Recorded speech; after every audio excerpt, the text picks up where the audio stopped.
എടുക്കാം ഉണ്ടാക്കട്ടെ തപ്പത്തിൽ.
Um, Good evening, participants. We will begin shortly. We are awaiting a lot more participants. So please stay connected and we shall begin shortly.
I request the participants to kindly keep themselves muted.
Good afternoon once again to everyone.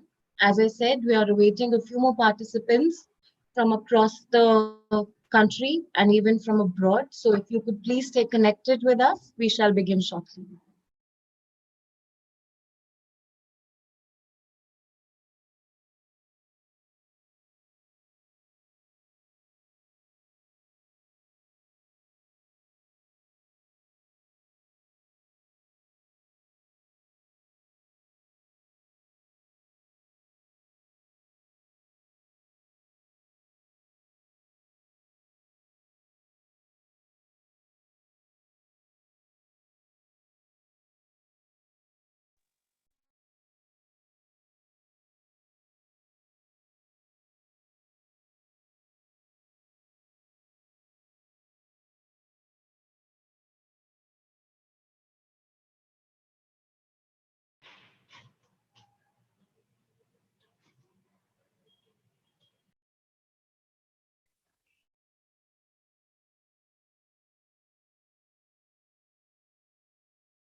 I would like to request Miss Uma N to kindly raise her hand so that it's easy to identify her.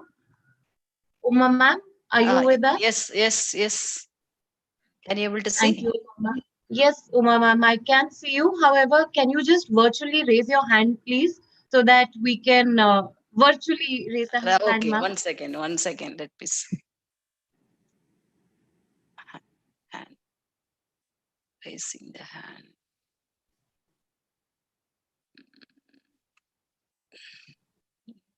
Reactions.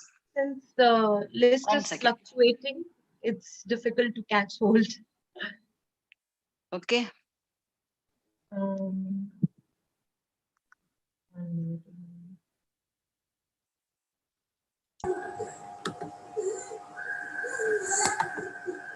I would request the others to kindly keep themselves muted,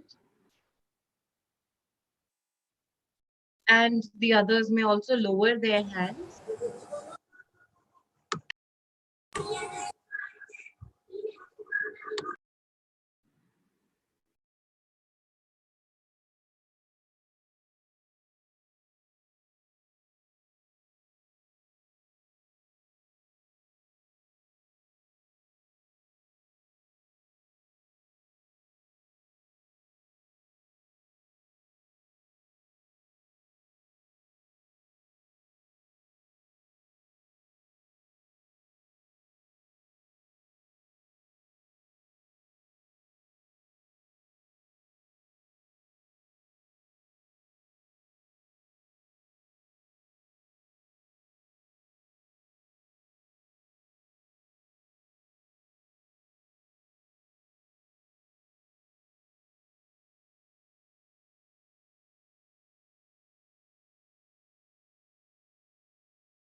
I connected in this.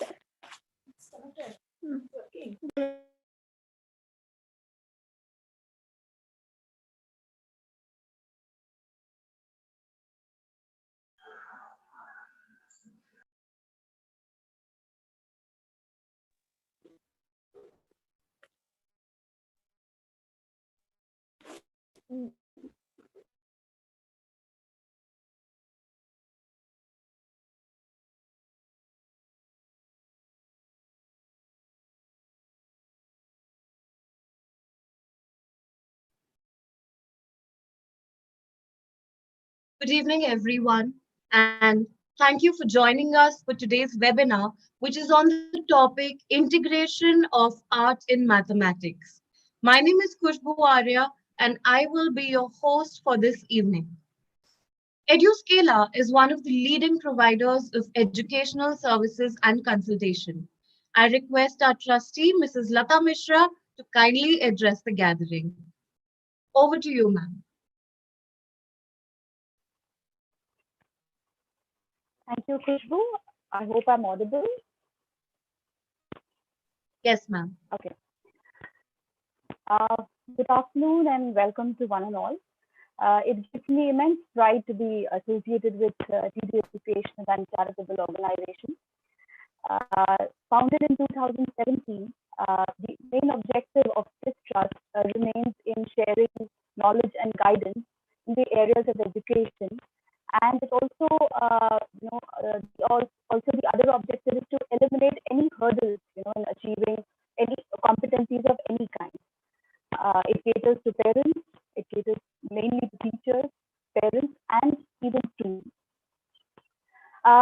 During the time of the pandemic, I think it's given us a larger wing to be able to reach out to a wider set of audience, not only across India, but also across the globe in corporate ways varied topics, and also gives us an opportunity to call on this platform, webinar platform, experts from all across the industry and all across the country as well. I'll take the opportunity of welcoming today's experts, Dr. Kalyan and Dr. Uma. Welcome. Thank you for being a part of this session. And a warm welcome to everybody who's joined from across the globe today. I hope you have an amazing and interesting experience. Thank you. Over to you, Khushbu. Thank you, ma'am. I'm sure our audience is now briefed about the brand. And I would also like to welcome Dr. G. Thangadurai, who is our managing trustee and also the director principal of Presidency Group of Schools, Bangalore. Sir is a distinguished educationist, a seasoned administrator, a prolific writer, eloquent speaker, and a commendable teacher who is also a proud recipient of the prestigious National Award for his contribution in the field of education from former President Dr. APJ Abdul Kalam. He has also devoted his time in the welfare of the teaching fraternity. And over to you now, sir.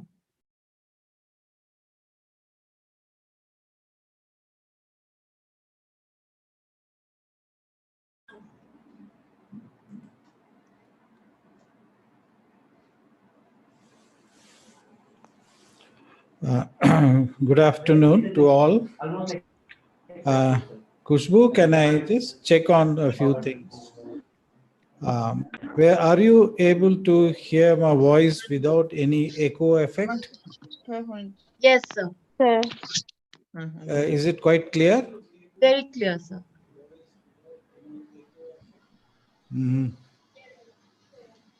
Okay.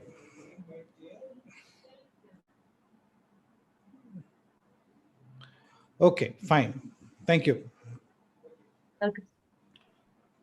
So at the outset, let me welcome all the participants, our guest speakers, Mr. Kalyan Banerjee, Mrs. N. Uma. I have a few observations with regard to the participants. This time we have had about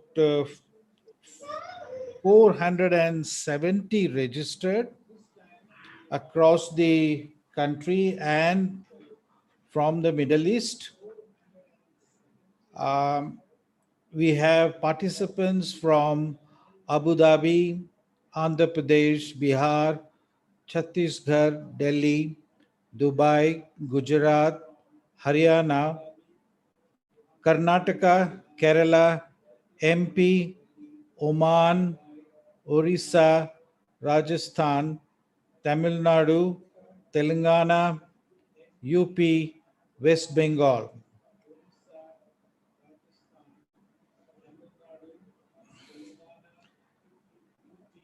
I don't know, Khushbu, my voice is getting echoed. Is it all right the other side? Yes, sir. Here it's perfect. Okay, I have to check my system. Welcome all across the country, and predominantly we have the participants from Karnataka. They have almost registered 170 to 180, followed by Tamil Nadu, which is almost nearing 75 participants. And then, of course, Orissa is almost crossing 60 to 70. So, but in all other states, we have representatives. And I'm so glad that we are able, the TD Educational and Charitable Trust is able to reach across the country. And it's a great fulfillment for us. Simply because this is our objective. The TD Educational Trust objective is that we would like to support and mentor teachers and apprise them of the latest developments, and also support and mentoring how they could improve their teaching and also align them align themselves with the online platform, which is quite a challenging, but still our teachers have done a wonderful job.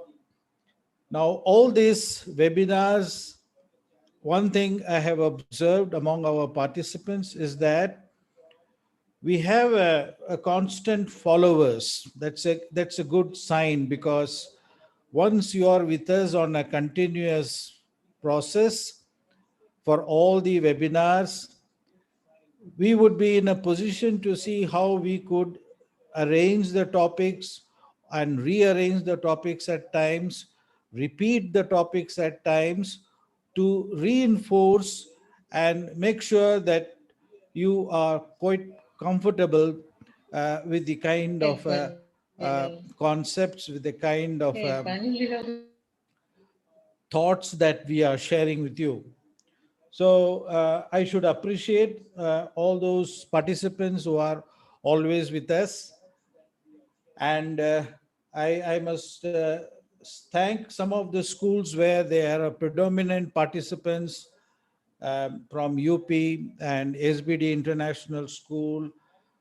We have Lute School from Mangalore, and quite a good number of schools which are constant participants. That's a great Very feeling that sorry. we have.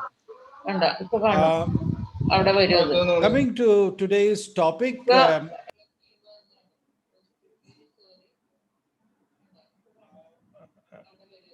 somebody is talking. Please continue, sir. Uh, I request and appeal to the participants that we have very eminent speakers today, and I would like that we give respect to every participants who have taken the trouble of attending the webinars, and we give respect to the speakers and for a smooth conduct of this webinar. So I request you not to disturb the proceedings. Of course, you are most welcome to ask questions when we open up the session for question answers. Kindly cooperate with us and keep your mics muted.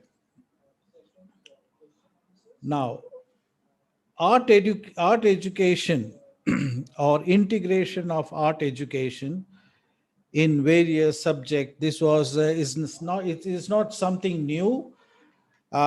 It has been there right from the Gurukul system, but it has taken different phases from time to time in terms of the educational policies that the state, the central board, and the NCRT has brought out. The National Curriculum Framework 2005. In 2005, the National Curriculum Framework emphasized on experiential learning in terms of integrating arts, science, and music and other subjects, and also making it very interdisciplinary.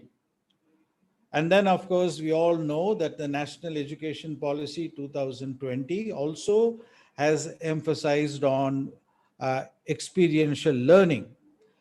And I think there is a new awakening to this fact that CBSE has made a very deliberate attempt to bring guidelines on integrating art education. And it has brought out a booklet, a detailed explanation on the art education, and also has provided us with exemplars where we can align our lessons or plan our lessons accordingly. More than these guidelines, let us see how the people who have been in this field for quite a long time and who have experienced the integration of art educations in their sphere of activities have come forward to share their experience with us. And It was, I think, the last time I also referred to the fact that when we talk about art education, I think we should not forget thinking of Rabindranath Tagore, because Rabindranath Tagore, I think even in CBSE guidelines, he has been widely quoted as one of the persons. He's not a great academician, but then uh, he had brought out certain innovations in the practices, and integrating art education is a very important feature. Uh, as I said, Tagore was not an educationist in the strictest academic sense, and he did not give a very formulated kind of a or a logical way of teaching, or his thoughts on the education. But he moved his family from Kolkata to Shantiniketan mainly because of his son, whom he felt should require a kind of an education which is what I would say uh, nurture and nature. I mean, how to nurture the child uh, and in the environment of a natural phenomena.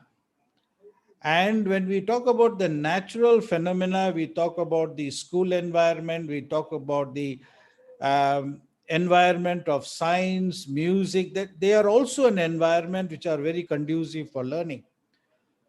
So he wanted to save the children from frustration, and he wanted to cultivate and develop a kind of an education which prepares them for life. And for him, poetry, song, movement in dance and design was a very integral part of education.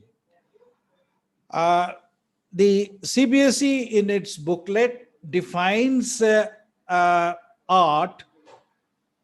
Art is a creative expression of an individual. This expression can be verbal, written, an enactment, or it can be visual or any other form. But art, when you want to talk in real sense in terms of experiential learning, I would like to bring this small analogy of a classroom situation. It was a drawing class. The drawing teacher has given the children an assignment, a subject, and asked them to draw a picture of Lord Ganesha. And everyone had their drawing books, and they were all ready. The topic was written on the board, and the drawing teacher said, draw the picture of Lord Ganesha. All of them started drawing instantaneously. Some of them immediately were ready, and they started off.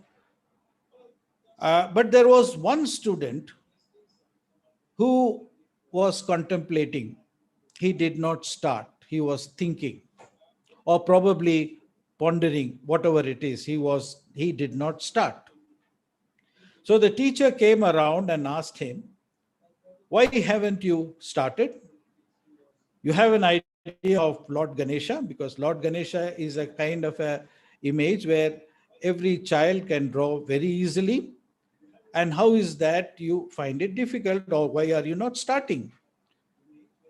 The child said, Madam, just wait till I finish. Now, here the child's concept of drawing is not drawing something which everybody does. It had to integrate itself to its thoughts with regard to the kind of image that the child wants to draw. So that's more of a vision, it's more of a art. I think this kind of a art, be it music, drawing, dramatics, all has to be visualized. And that visualization brings about the connect between the teacher and the nature, so that he can nurture accordingly. So, without taking much time, because this is just a kind of an introductory talk that I prefer to share with you, But Rabindranath Tagore has not defined art. He only ex- allowed the children to experience the art education. According to Rabindranath Tagore, he says he cannot define art. And what is art from his point of view? He says, I shall not define art, but question myself. I would like to question myself about the reason of its existence. Why art is existing? Why music, drawing, dramatics, sports, games, and whatever is required is existing? Why is it existing? Is something that I would like to question and try to find out. I would like to question and try to find out whether its owns a origin to some social purpose or something, or something that I have to bring out from my mind. I have to design. So he always was a proactive in terms of bringing innovation and creativity and connecting to art forms. So I would now like to invite the practicing teachers and Mr. Kalyan Banerjee, who has been done a lot of research, and I think I've had a lot of interaction with him over the years, and the past 4 or 5 years I've been in touch with him, and he has always conceptualized uh, a kind of an education which would be unique, and probably the integration of art education would be a kind of a unique chapter or unique concept that he would like to share. And he's now has started his own school in Berhampur, where he would like to create the atmosphere of nurture and nature. And there are many instances where I've heard a lot of inspiring ideas of his in terms of education. He is an IITian from Delhi, a well learned person, and he is now immersed in education as a chairman of the residential school in Chlorophyll Residential School in Berhampur. We also have Mrs. N. Uma. She is a very long experienced teacher of nearly 35 years. Uh, when she came, and she's with me as a colleague, when she came, she was a highly experienced teacher. She did not even know how to handle a keyboard. She would not be able to work with computers and systems. She was only able to take certain calls from her mobile. And today, she has rose up to a position now that seeing is believing. She is conducting online classes with confidence and efficiency. And not only that, she has brought out a lot of innovation in her teaching, so much so that she has given a excellent result last year with 2 to 3 uh, per students getting 100% in maths in class 12. And one of our students have also reached cracked the advanced level of IIT. So she has a very huge background of knowledge and experience, and she would come with her experiential learning to you. So I would like to invite both of them. Before that, I would like Kushbu to take over and conduct this as per our flow chart. Thank you. Thank you so much, sir. I'm sure that has given a very fair idea to the audience about art integration and has set the platform for our guest speakers as well. And I am proud to introduce our first guest speaker of this evening, Mr. Kalyan. Mr. Kalyan Banerjee, as Sir said, is the chairman of Chlorophyll School, Odisha, and he is also the co-founder of Mindtree and co-founder of Chlorophyll Foundation, and he is an IITian from Delhi. who is focused on education for the underprivileged through nurturing curiosity and aspirations, which is very important. And I'm sure our audience will benefit a lot with your guidance, sir. However, before I hand over the platform to Mr. Kalyan, just a few ground rules for the audience before we get started. I would request you all to kindly keep your mics muted unless you have a query. And while the presenters share their PPTs, I request you all not to scribble on them. I am sure it's not intentional, but let's try and avoid experimenting. Also, if you have any queries, I would request you to type them in the chat box and make sure it is viewable to everyone so that at the end of this session, I could take it forward to the presenter. With this hope that you all have your pen and paper ready to take important points if necessary, and you will also stay connected with us till the end of the session as the webinar only gets exciting and knowledgeable. With this, I would like to hand over the platform to Mr. Kalyan. Over to you, sir.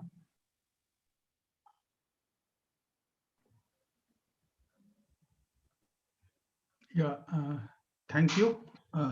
Thank you, Khushbu. Thank you, Dr. Thangadurai, for inviting me to this platform. I must share with the participants with pride that Dr. Thangadurai is my senior in school. And he has been many years my senior, of course. And so it's a privilege to know him closely the last few years and interact with him. With that, let's begin. I'll share my screen. Is my screen viewable? Your screen is visible, sir. Okay. Yeah. Now, Dr. Thangadurai tried to explain about art integration. He also said that Rabindranath Tagore, said that he cannot define art. So that makes the job easy for many of us. If he could not define art, then it is pointless for us to try and define art. Now, the way I understand is, when a poet or a lover looks at the cloud, now he or she would look at the cloud as a messenger of love, as the cloud carrying your message to your loved one. Now, that's the artist's way of looking at the universe. The scientist, when he or she looks at the cloud, is going to think whether it will bring rain or not, and when rain will come, and so on. Now, that's the scientific way of looking at the cloud. We have poets who have written on daffodils, who have written on cherry tree, and they have focused on the beauty and the joy of viewing and the joy of experiencing nature. On the other hand, the scientist in us would wonder why we don't have daffodils or cherry tree in India, why they are there in other countries, and here we have rose or lotus or mango. And they would have their theories. The scientists will build their theories on nature and on the universe. And so these are different ways of experiencing the universe. And I would not like to use the word integrate, because this knowledge is actually integrated in nature. It is in our course curriculum that we have divided them into subjects. And every subject teacher thus needs to understand that nature is integrated, and we must not look at our subject narrowly, or our students must not look at these subjects narrowly. Maths is not distinct from nature, just as geography and science are not distinct from nature and not distinct from maths. So with that view, we need to begin. Now, again, the scientists would say that, would have their theories on why daffodils or cherry tree are not so common in India, but lotus and marigold are. So these are, contextual truths. On the other hand, there are some perennial truths and or universal truths. Now, some of these universal truths are that if you love others, you feel happy. The child recognizes that or experiences that on his or her own. Now, and that is true of children across time, across continents. So that's a perennial truth. Children realize that they experience more happiness in collaboration and teamwork than they experience in competition. That's again a perennial truth. Uh, we realize that when we serve others, there's real joy within, and we cannot deny that. Now, these are perennial truths. Now, the job of the teacher and the job of the parent, who is the natural teacher, is to open the doors of such perennial truths to the children, and to connect the child with such truths of nature. Now, to do that, of course, the parent or the teacher has to connect with the child first. Now, and once you connect with the child will connect with you, and then the child will connect on their own, will pull on their inner resources and connect to nature and the perennial truths. Now, that's the job of the teacher. Now, maths is a context, English or language or Hindi is a context, geography is a context. We could be a subject teacher for one of these. But the essential responsibility of the teacher is to open the doors of the child to these eternal truths. With this background, I will focus on mathematics, but it does not detract in any way from the perennial truths that I talked about. And when we get into mathematics, it's about experiencing the joy of numbers. There is, you could call it art, you could call it magic in numbers. And the good maths teacher introduces the child, connects the child to that artwork that is inside maths. Now, I will talk of some 10 principles of how one could do it. We'll begin with, the first principle: choose topics that we can connect to. We means the child can connect to, and of course the teacher can connect to. Now, one of my favorite questions is, what's the chance it will rain today? And I have seen that lots of children, adults, teachers, they will say, oh, it's half. Why half? Because it will either rain or it will not rain.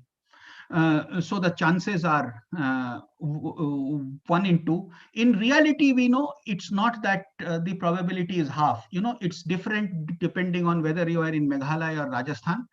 It's different on which month of the year it is. So that's a common misconception that comes in, and it's a good way to introduce one to the joys of probability and how it works. The first question that comes on probability is, when you toss a coin, what chance it falls heads on top? Now, and this almost everybody answers it correctly, that it's half. Probability is half that it falls heads and half that it falls tails. But then I talk of that incident in Sholay, when the coin stands on edge. Now, people of my age, Sholay was a favorite movie. Now, people who are in their 20s who are looking at the slides now, they probably may not have seen Sholay. But in Sholay, you have this scene where Amitabh and Dharmendra, they toss a coin to decide on something, and the coin stands on edge. Now, if heads it's half, tails it's half, my question is, what's the chance that stands on an edge? And now people get confused, and then they think, okay, there are 3 choices, so this is 1/3. But then is it 1/3 choice for heads and tails? Now that they need to figure out, and then there is confusion. We don't need to worry about confusion, because confusion is the first stage to learning. If you are not confused, you don't learn. In fact, knowing the right answer is a block to learning, because that's the last stage in learning. Now, if your purpose is learning, then confusion is a good thing. Confusion should lead to questions, and confusion should lead to exploration. The job of the teacher is to encourage the student to explore, to push the student towards questioning. Now, still they may find it difficult. Okay, we can play a game and illustrate. Keep tossing coins and find out how it happens. Uh, I have another favorite puzzle, which is more for college students or adults. One young man is in Bombay and is free on Sundays, and this young man has a choice. He can visit his mother or his girlfriend, but they stay in opposite directions. So he wants to be fair, and so he goes to the local train station and always takes the train which comes first. Now it so happens that he lands up at his girlfriend's place 9 times out of 10. Now how does it happen? Now you'd say that no, that train comes more frequently. No, I'm telling you that both trains have equal frequency, once in 10 minutes. Now how does that happen? Your logic, your probability logic says, or your maths logic says that it should be 1/2, but the experiential logic here is it is 9/10. How does it happen? So now, once again, I have created that confusion. You should be questioning, and this is a good premise to explore. We need to create interest in the subject. We need to provide interesting problems that are connected to real life, like some of the ones we are discussing now. We use contemporary topics and attract attention. Now, let us assume today the contemporary topic, of course, is COVID. So build a story around COVID. Let us assume if you go out once and meet one random person for 1 hour, risk of contracting COVID is 5%. Now, it may or may not be 5%. Let's assume it is 5%. Now, then the question comes, if you go out and meet 10 random persons, each for 1 hour, how much is the risk? Now, you will intuit some answer, but the answer that you work out may not be what you thought. Now it's 40%. And then you get to another question, what if you met 20 persons? Now the answer is not 5% into 20, 100%, but the answer is 64%. Now the idea again is, what's the actual percentage? It doesn't matter. But when we do this, the idea is to create interest in the topic. We could also see, these were some serious ways of calculation. We could also use distraction. In the 80s, a lot of planes were being hijacked. And I have picked this from a cartoon of R.K. Lakshman, actually from the 80s. And the hijacker usually had a bomb with which he will threaten the pilot. That used to be the story in the 80s of hijacking. Now, one frequent traveler was worried. He used to fly regularly by plane. So he was worried. He asked a maths professor, what is the probability of one passenger in a flight carrying a bomb? The professor said 1 in 1,000. Now, he was even more worried. 1 in 1,000 is a big risk. He flies a lot. So he asked, what is the probability of 2 passengers carrying a bomb? And then the professor said 1 in a million. Now the traveler was assured this was a small risk. So to ensure 1 in a million, he started carrying a bomb every time he traveled. So, he reasoned, so a second guy in the flight having a bomb also is just 1 in a million chance. So he's safe. Now, this is of course a joke, but then very often jokes illustrate.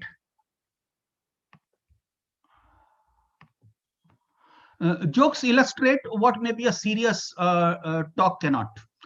The second principle, maths and numbers particularly is about patterns. And my job as a teacher is to let them discover patterns. Now, how can students discover patterns? Now, one of my favorite problems is, what is the sum of this?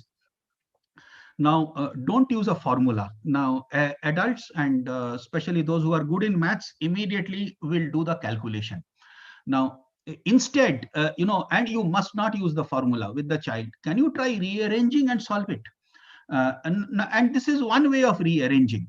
And now once we rearrange it like this, the answer becomes obvious. And the joy is in discovering this magic. Now, you again don't tell them to do it exactly like this. Then there's no fun. As I told you, they get the answer, but what's the fun? There's no learning. Now they should discover it themselves. The correct answer, we need to realize as parents and teachers that the correct answer is not important anyway. How does it matter if the sum is 55 or 65? It just doesn't matter. The question that comes, if the correct answer doesn't matter, then what matters? The joy is in fun of exploring, and that joy matters. The eureka moment, I got it, aha moment, that is the reward. And can we keep creating such eureka moments, such intrinsic motivation for the child? And once they are interested in maths, once they are interested in the joy of numbers, now our job as a teacher or our job as a parent is done. They will seek knowledge or information on their own. Now, how to kill the fun? Now, if you really don't want them to enjoy maths, if you don't want them to explore, you just tell them the formula, that this is the formula. And that kills all the fun. It's like you go to a movie, a mystery movie, and in the first 5 minutes, somebody tells you who is the murderer. And that just kills, okay, you know the right answer. And you think, why wait 2 hours to find it out? But then it has killed the joy of the movie. And very often as parents and teachers, all the time we are killing that joy. We are preempting that joy. We are preventing the student from enjoying mathematics. And who would enjoy just looking at maths being just a compendium of 200 formulas? It will build up to 200 formulas by the time you're in 10th. Nobody enjoys mugging up 200 formulas. Now, you may think explaining so much looks difficult. Okay, begin small and simple. Progress incrementally. I'll explain in the next couple of slides what it means. Now, allowing discovery or waiting for eureka. Now, eureka won't happen when you plan it out. We have a lot of structured methods in teaching, but you cannot structure out the eureka when it will happen. So it means it will not be a perfect ride. Every child will have a different ride. And there will be mistakes along the way, and then there will be frustration. Now, without mistakes, there's no learning. Without struggle, there's no learning. Without that frustration from not getting it right, there is no learning. Now, the good coach will keep the right mix of motivation and struggle. So how to keep it simple? 1 + 2 + 3 = 4. Can you do? Now, you don't need any structure. The child will probably get the answer straight away. So this was probably too simple. That's what I mean by you need to keep the right degree of struggle. Now, so you did not even need the rearrangement. And probably no fun in that. Okay, make it slightly more difficult. And then can you get this? And then probably the child will get this in rearranging in this manner. And thus you continue, and thus the child will discover the patterns. The child will discover that n + 1/2 on her own. I'll come to a different game, which is again my favorite. Now, the game is about counting till 50. In fact, I learned it from a student or a set of students who asked me to play the game and defeated me at that game. And then I got interested. So you state a number. The game goes like this. You state a number from 1 to 10. And then I state a number from 1 to 10. You add them up, and then you state again, and then I state again. And we keep playing. We keep adding it up, and we keep playing till someone reaches 50. The winner is the one who reaches 50. So if I want to win, I must ensure that you, my adversary, you will not reach 50. So what is my strategy to ensure that you don't reach 50? So just to tell you how the game works. So first, let us say that you state a number 7, and then I state 5, it adds up to 12, and then you state 5 again, it adds up to 17. And we keep playing. And so now the child has to discover the strategy, and that's the fun in the game. Now, if you tell them the strategy to win, then there's no fun. The game really ends. So they must discover the pattern on their own on how to prevent the other side from reaching 50. They must discover the pattern on their own. And the game stays fun till one of them discovers the pattern. And after that, that person will keep winning all the time. It's the same as tic-tac-toe. It is similar, but easier. And they have to discover the pattern. And you know that after you have discovered the pattern in tic-tac-toe, you cannot be defeated. So this is principle 3. Begin small and simple, progress incrementally, and mistakes are progress. Every time a child makes a mistake, I am happy. I am happy because I know the child is learning. The child is questioning. The child is trying on her own. If they get the right answer straight away in this world of Google, I am pretty skeptic. Did they really learn? Did they really get it? Perfect answers don't always imply learning. Mistakes imply struggle. Struggle suggests the motivation to learn. If you don't have motivation, you won't struggle. Why should you struggle? Now, keeping it simple, another example, the 8 queens problem. In a chessboard, you arrange 8 queens such that no queen can cut another queen. Now, that is a slightly difficult problem. And the child, say class 4 student, class 5 student may find it difficult. But then you make it a 4 queens problem on a 4x4 board, and that becomes an easier problem. And once they solve that, then can you go to a 5x5 board and then progressively move towards a 8 queens problem. This is a real example by a child. Again, how of simplifying. This is a 4x4 Sudoku. Okay, and now that's fairly simple for a whole lot of children. The original Sudoku might be tough, but a good way to get them interested is give them a simpler Sudoku. But you see, the child here has made a mistake. And this is such a mistake, you don't even need to, go and correct that. You just need to point out the mistake, and the child will discover the right answer on her own. And that's the way the interest in Sudoku gets built, and then you give a slightly more difficult Sudoku. Once this is done, test for deeper understanding. Now, what does so very often the child gives the right answer, and then we are happy. Okay, they could do it. No, but then I want to verify, did they really understand? For example, give a slight twist of 1 plus 2 till 6. I give 2 plus 3 till 7. Now have they understood? Or slightly more difficult, can they do this? Now, once they can do this, then I realize, yeah, they have got the hang. Now, I have seen in the NCERT textbooks, maths textbooks, you have many interesting stories are there, stories and puzzles in the textbooks. We need to discuss the puzzles, but it's not enough to just solve the puzzles. Create similar puzzles and check for understanding. Create more and more puzzles of a similar nature. Ask them to create similar puzzles. Now, can you create a puzzle like this? And once they are able to do that, then you know that they have got the magic. Now another way, can we shift the frame or change the base of the problem? Now here the problem is, see, these are the marks, ICSE marks in 6 subjects that a student has got. And what is the sum? Now adding such big numbers may look difficult and time consuming. Now is there a faster way? Now can we think of base 90? And when we think base 90, now 88 looks like 90 minus 2, and 93 is 90 plus 3. So we have converted the numbers into a convenient form with respect to 90. And then we see that, minus 2 and plus 2, they cancel out each other. Plus 3 and minus 3, we don't need to do anything. So what remains is minus 4 and plus 1. They total to minus 3. That is easy. And so we add up all the 90s and do minus 3, and we have got the answer. So this is how, we can solve a whole lot of problems. The next principle, and this I think is the primary job of a maths teacher, is can we create an intuitive feel for numbers? What is an intuitive feel? 88, when I think 88, it is 90 minus 2. I could also think it is 8 into 11 and so on. 105 to me means 5 more than 100.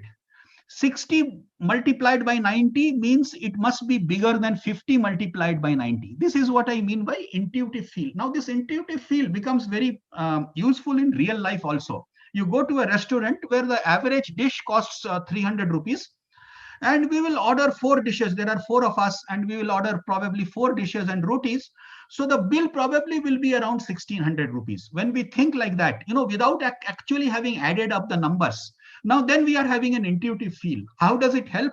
If the bill comes to 1800 rupees, we don't need to add up. You just pay and go. But if the bill comes to 3000 rupees, now then I'm going to add up. And very often that helps. Similarly, multiplication tables, let's say tables of 9, there's a pattern. Now, can the student discover the pattern on her own? Tables of 5, they anyway notice the patterns. I've seen that most children, they know the patterns in the tables of 5. The next principle is, can we teach from first principles? Multiplication tables are good, and lots of children are subjected to memorizing them. I have no problem with memorizing. Memory is a very important component, of learning. However, they must also know that multiplication really is repeated addition. Okay, and once you know that, then you have a choice to memorize the tables, and that's good. And I can tell you, you can survive without memorizing multiple tables, multiplication tables. I did not memorize. I survived. My sons did not memorize. They have survived. So it's not that it is essential part of education that you have to memorize multiplication tables. I can do the subtraction, and any child actually can do. Any child beyond class 2, can do the subtraction of 52 minus 26. But I have seen even engineering students, computer science students, get stumped if I ask them. But how are you doing? You tell me. You are doing a borrow from 5, but you are borrowing 1 from 5, and then you are adding 10 to 2. Why are you adding 10 to 2 when you are just borrowing 1 and you are adding 2? Now that's not fair. How do you do it? And a whole lot of children, they are not able to do it. Now, does it matter that you don't know? Yes, it does matter, because if you have understood positional logic, if you have understood decimal arithmetic extremely well, then binary arithmetic is a breeze. But if you just memorize these things, that this is a method I need to memorize, and you did not understand decimal arithmetic, then binary arithmetic becomes a core when you study computer science later. Similarly, did they really learn fractions, or did they just identify higher denominator is lower value? Children are good at patterns. They know that 1 by 7 is smaller than 1 by 5, but they did not really understand fractions. And you think that they are solving it correctly, but when it comes to ratios a few classes later, then they find it extremely difficult. And that is because, not because ratios are difficult, this is because they didn't understand fractions. We need to create interest with some magic, and the maths teacher, probably more than many other teachers, has the opportunity to show a lot of magic. Now, for example, multiples of 3, if you add up the digits, they also are multiples of 3. So, for example, 213 adds up to 2 plus 1 plus 3, 6. And so 213 must be a multiple of 3. Similar rules for multiple of 9. They add up to, they always add up to 9. So when we show such tricks to children, and building on this, there are a lot of other tricks on how to verify multiplication quickly. Now children get interested. We adults, we love magic. Children love magic equally. And when they can perform magic, they would love numbers. Some other magic which are more difficult to perform, 55 into 55, the rule here is if the second, if the unit digits, they add up to 10, here 5 and 5 add up to 10, and the first digit, they are the same, then the rule is, that same thing, 5 into 6, you do 30, and 5 into 5, 25. So the answer is 3025. Another example, similar, 63 into 67, again 3 and 7 add up to 10. So this rule will apply, and 6 and 6 are the same. So it becomes 4221. So that's another kind of magic. 91 square is 8100 plus 90 plus 91. Or 81 square is 6400 plus 80 plus 81. All of you who are math teachers, you know why these things work. Now, initially, the child does not need to know why these things work. You go into those algebraic equations, those become more difficult. They will discover it as they go along. But first, let them enjoy the magic. Now, some of them may be brilliant students, very curious students, they may not leave you. And okay, it is worth going all the way to them and try to explain the equations. Try to explain why this is so. But most other children will just enjoy the magic, and then they will try to show this magic to other people. In the bargain, they also become faster at mathematical calculations. The idea again here is, I want to introduce you, the student, to the joy of numbers. So mathematics is an exciting subject for you. Now, I'm not going to teach you all the formula. That you will discover that on your own. The logic, as I said, the logic will follow, and the more curious will learn it faster. The less curious will also learn it eventually. But then let them discover at their own pace. Another interesting problem is the multiplier effect. There are a lot of stories on this also, that come in stories, riddles, textbooks. Essentially the power of exponentiation, or the power of compound interest. Now, when you are 10 years old, if you put 100 rupees in a long-term fixed deposit, 15% interest, it becomes 201 rupees in 5 years. That's not so interesting. But it becomes 1 lakh or more in 50 years. Now that's interesting. So, however, if you saved late, and let's say you saved this only when you are 50 years old, then you will need to deposit 23,000 rupees, not 100 rupees, to get 1 lakh when you are 60. Now, there are other lessons in this. If you start good habits at 10, now it becomes very easy to reap the rewards for years rather than starting good habits at 50. Those good habits may be with respect to academics, it may be with respect to health. So that's how you could connect a compound interest, a maths problem with a real life problem. This one I found pretty interesting. NCERT textbook in class 3, it says estimate the number of dots in this box.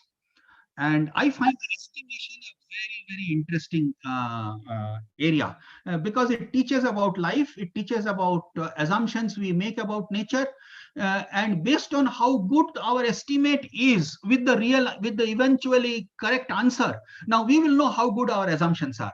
And as we keep converging, towards the right answers, we keep questioning our assumptions, and our understanding of nature, our understanding of realities become a lot better. So it's very, very important, I feel, to teach estimation to children. Maths teachers more so, because a lot of estimation is about numbers. So here, of course, they also make it easy. It's a class 3 estimation. They make it easy to estimate by creating a lot of structures inside, as you see. But the main thing again is, can you estimate? The exact answer is not important, but the reflection after you get that answer, that is important. Why I didn't get it right? Next time, can I get it better? So examples of estimation you could try out, estimation of size of a vessel or a bucket, estimate weight of cereals or weight of spice. They come in different orders of magnitude. Estimate the water needed to drink and to cook, or water needed for a shower or for bath with a bucket, or to clean the car with a bucket or a hose pipe. Now you see, when many of these you understand, how much water you are using or how much water you are wasting, you also become socially responsible in different ways. So this is all connected with nature, all connected with realities. You can estimate the quantity of ingredients in a recipe. Now the recipe may say that prepare this for 10 people, but then at home you want to prepare for only 4 people. Now how do you know? And once you are able to do it, they may enjoy cooking. And when you estimate the quantity of ingredients in this manner, after reading in the recipe book, you have learnt about ratios. You have learnt about ratios without understanding that you have learnt about ratios. Another favorite one, I love Atlas and I love geography. Find the largest countries in Asia. Now, if you memorize from somewhere, that's not interesting. Now, once you look at the map and you find the largest countries, you learn a lot about many different countries. That's one big advantage. So you don't just learn what are the largest countries, you learn other things also. You also, again, learn to estimate based on size. You will not be exactly right, but how does it matter? You can, the tendency is to Google right away and get the answer. So what? That's not interesting. You can anyway Google whenever you want to, but looking at a map or looking at the size of anything, can you estimate whether it is bigger and smaller? Can you estimate, for example, here Kazakhstan is bigger than Saudi Arabia or not? Now that's an interesting exercise. Similarly, can you estimate the 5 longest rivers in India? Once again, in doing this job, you will learn about the rivers of India, but you will also learn how to estimate length of, unstructured figures, unstructured lines. Can you estimate the time needed to get to front of a queue? I have found this very useful many times. It's particularly useful when you are trying to check in and, that mandatory 45 minutes or 60 minutes you have come in late, and you don't know whether you want to panic. So this estimation is extremely useful for me. The size of your room. Can you estimate the size of your room, size of a football field? See, these are much more interesting ways to learn maths than multiplying by some things. What's the biggest size stick that can fit into the classroom? Time you will take to complete a task. This is very important for planning and organizing. Lots of adults, lots of successful professionals cannot do it right. And is easy to learn from the time you are a child. And can you estimate? Your estimate will go wrong.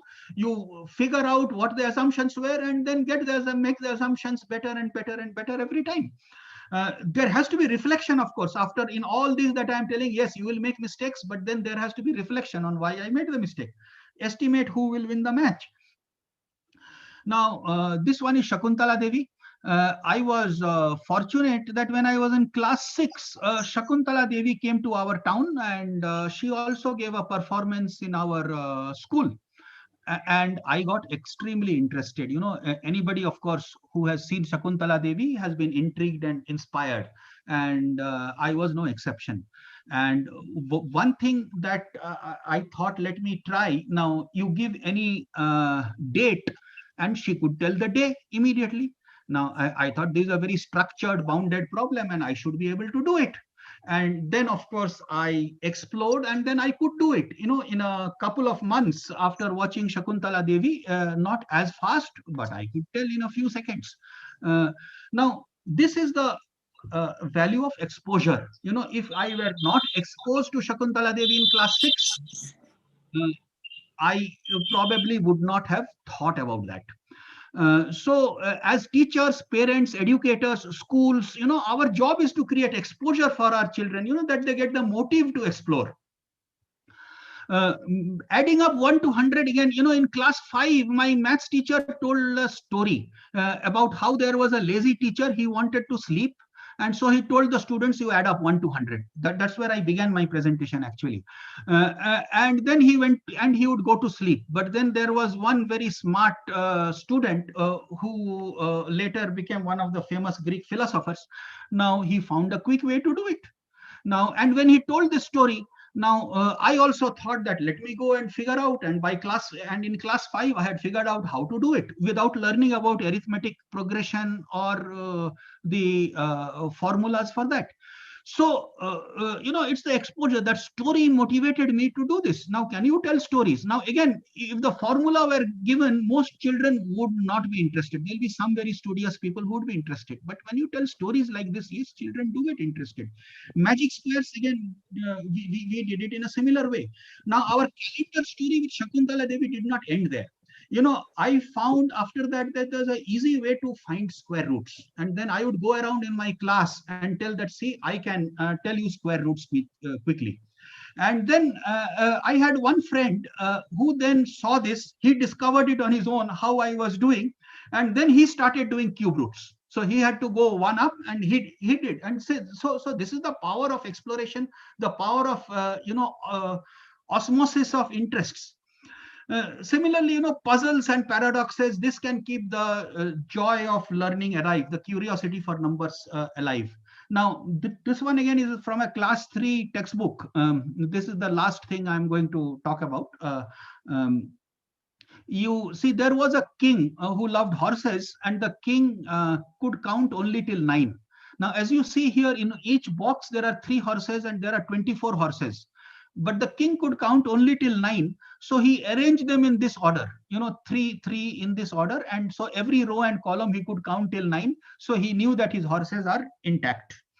So this is how the horses were organized. Now, what happened was there was some other traveler with a few horses who came with 4 horses, and he wanted to park the horses in the king's stable for the night. Now, the horsekeeper, the stable keeper, was afraid that the king will find out. Okay, then he will be in trouble. But this fellow told, no, don't worry, the king cannot find out. And so, you know, because the king can count till 9. And so he organized the horses in this manner. So you see, this adds up to 28. So 4 more horses came in, but the king calculated at night that or in the morning, you know, that there are 9. And so there's no problem. So now the traveler got an idea, you know, got a clever idea that the king can count till 9 and he can be fooled this way. And so now he took away 4 more horses. He took his 4 horses plus 4 more. So you see, this still at all rows and columns, they still add up to 9. But you see, now the count has become 20, total count. And the king could not find out. Now, so this is a good joke. Students enjoy it. But this is also a good puzzle. But the question here is, I'm not sure they have got the puzzle, but did they get the issue? Did they get the real issue here? And how did the king get fooled, or how did the traveler manage to fool the king? And so for that, I created another puzzle, which is similar, to test out whether the student got it right or not. Now, so those are things, we should build from one puzzle into another. And the puzzles are important because they generate interest and create curiosity. But one also needs to create follow-on puzzles and games to verify. So, summarizing, there were 10 principles that I talked about. So choose topics we can connect to. And I talked of chance and risk taking, and there can be other topics. I chose this because I love this. Let them discover patterns, not that we will show them the patterns. Don't give them the formula. Use games and puzzles. Third principle, begin small and simple. Progress slowly. Mistakes imply progress. Test for deeper understanding. See, I'm not joking with you. I actually get very happy when children make mistakes, because that I know then that they are trying on their own. Shift the frame. Develop an intuitive feel for numbers. Encourage first principles. Means do it yourself. Indulge in some magic. Inspire some awe. Estimation needs to be learned. I believe that is a necessary skill for life, and who else but a maths teacher can teach this? And create exposure to inspire. Now, with that, my talk is over, and we can move to the next phase. And I'm sure there are question and answer, and I'll be very happy to take those questions. Thank you so much, sir. That was indeed very interesting and magical, as you say it. So, without further ado, I would now like to just make a few announcements before we could move on to. Before you make the announcement, Khushbu, Yes. uh, I really should thank Kalyan. Very interesting way he put it across. And I think all the teachers of maths should take a lesson from his explorative and experiential learning. Um, and how beautifully he integrated. The word integrate means to make a whole or complete, by bringing in other experiences. And his horse's story, his learning by mistake, and the fact about exploration. And the very best thing I liked about his talk was the innate knowledge of a child. A child is always, because being a educationist, that educational psychology is that a child is always comes with an innate knowledge. Very often, I sometimes talk to small kids when they come for admission. I said, you count. I give them something to count. They say 1, 2, 3, 4, 5, 6, 7, 8, 9, 10. No, I stopped them at 5 or something. I said, count again. When I say count again, they don't count from where they stopped. They go back and count. So their innate knowledge is that there is a beginning and an end. Anyway, that's the beauty of innate knowledge.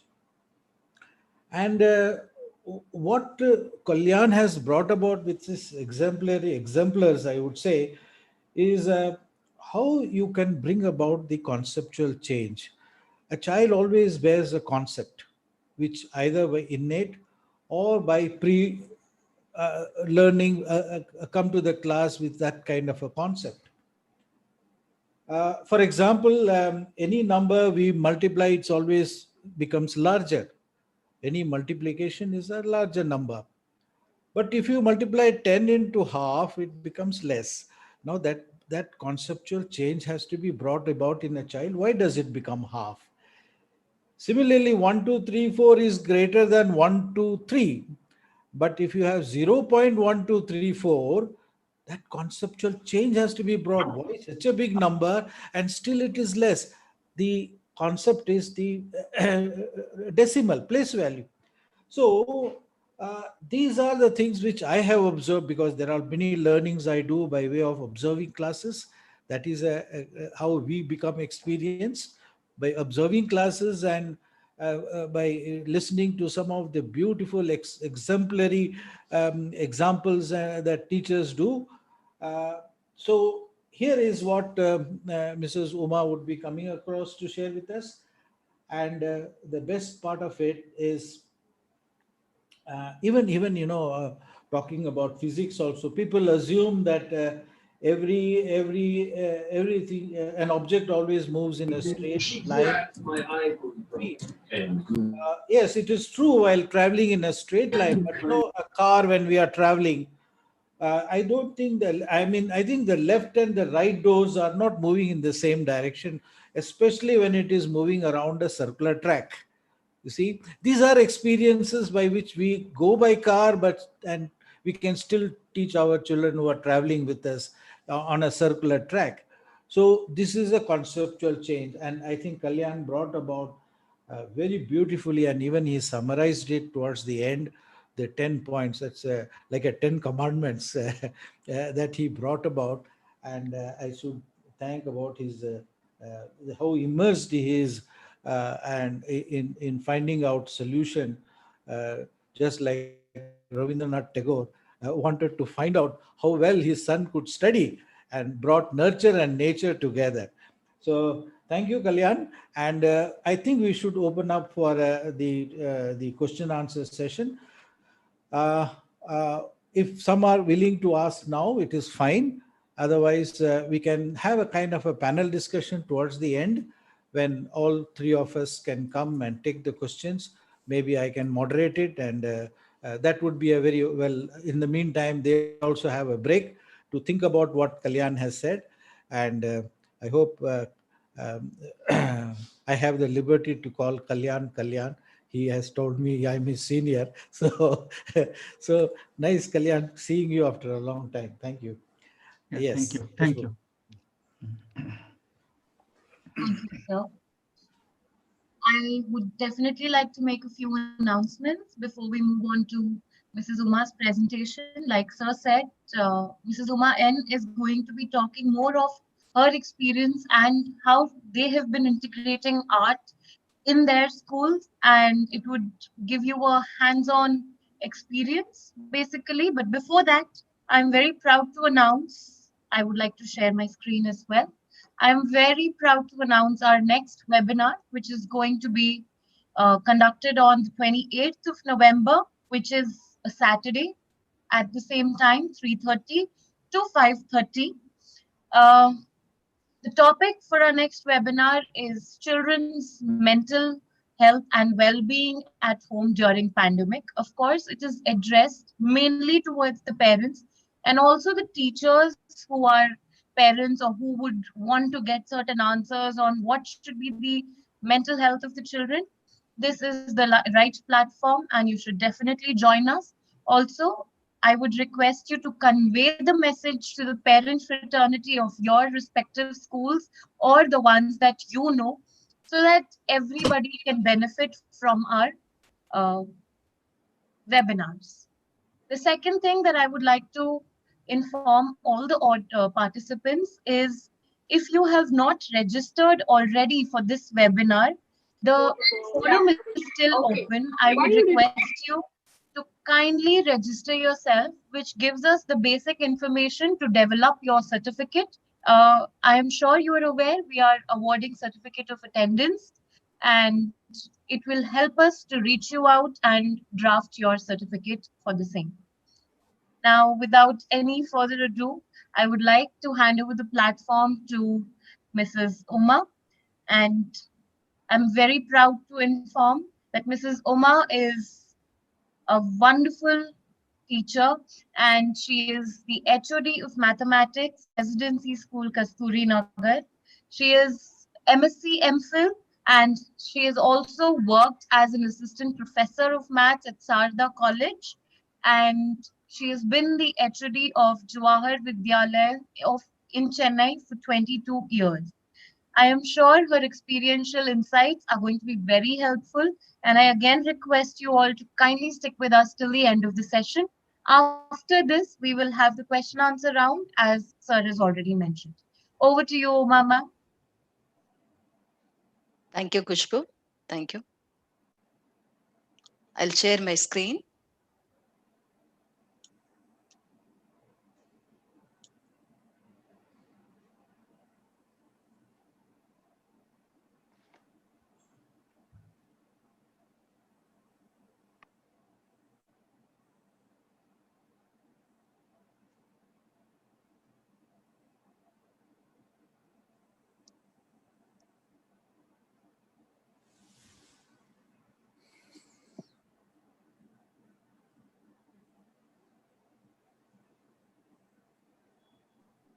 We can see your screen, ma'am. One second. Can you able to see? Yes, ma'am. Art integration in Max. Okay. Yes. Good afternoon to one and all present here. I welcome you all to the session about art integration in the field of mathematics. I take this opportunity to thank Dr. G. Tangadurai, Managing Trustee, Mrs. Lada Mishra, Trustee of TD Educational and Charitable Trust, for giving me a chance to present on art integration in the field of maths. Art is the creative expression of an individual.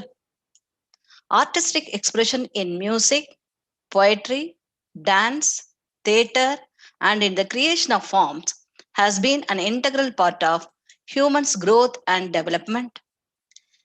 This is an effective way to achieve standards in maths, and also it removes the fear which some students may be having for the subject.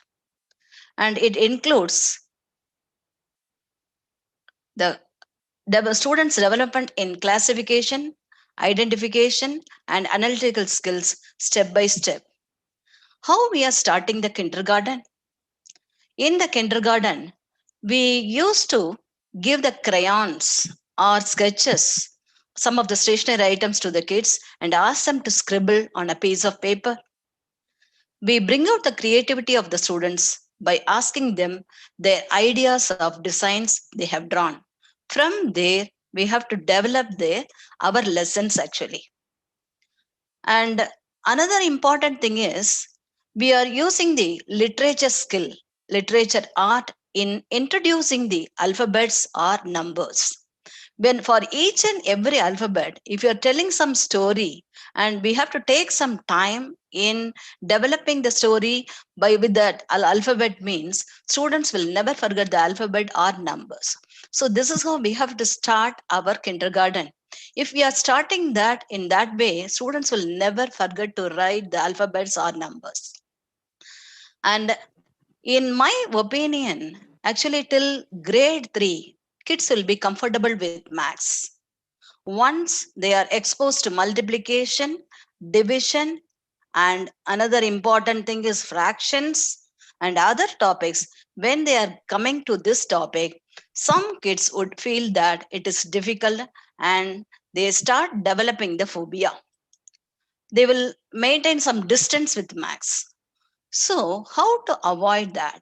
How we can eradicate this?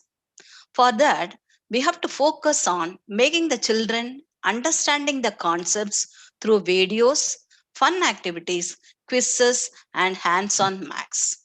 So we have to, if we are in those stages, what we have to do is we have to spend some time.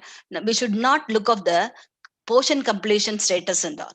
So we have to take some time to complete the portion. Instead of that, we can make them to be thorough with the concept, basic concepts. If we are doing that, then by giving the problem, we'll not be facing any problem at all. So we have to give some time to understand the concepts through some videos or some fun activity.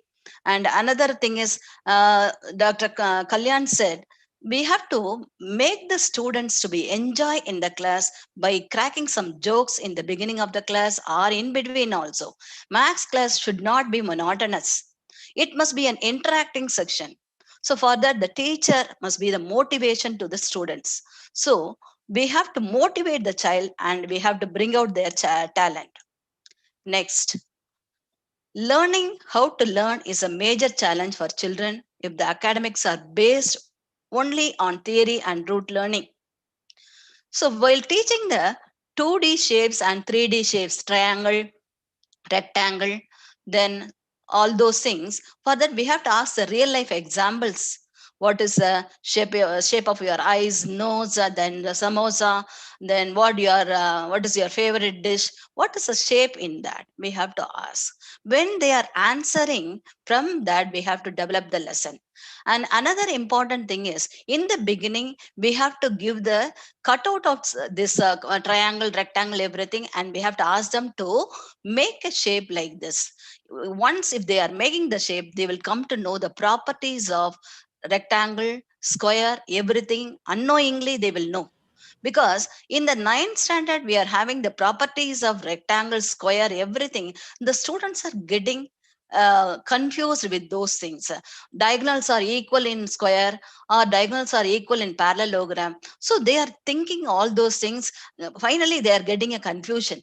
So once in this level itself, third standard level itself, unknowingly we have to give that, how that, ask them to measure the length of the diagonal, and how the sides are. In the parallelogram, opposite sides are equal, they will say. For that you can take the example of the kaju or cake. You can ask, what is the shape of this? Then they will first, sometimes they will say that rectangle. Is it a rectangle? Then what is the chart paper? You have to ask, what is the shape of that? That also they will say that rectangle. Then why you are calling both the things rectangle? Is it true? Then they will think, oh, some height is there. So that is two-dimensional shape, and this is three-dimensional shape. So from that, they will get the idea of two-dimension and three-dimension, and we have to ask them to make the designs like this. Once they are making, they will get the properties. Without knowing, it will go into their mind. These are some of the activities you can show to the children. They will find n number of activities and designs. What is this? When you look at this, I think everybody can say what is related to this. What is related to this?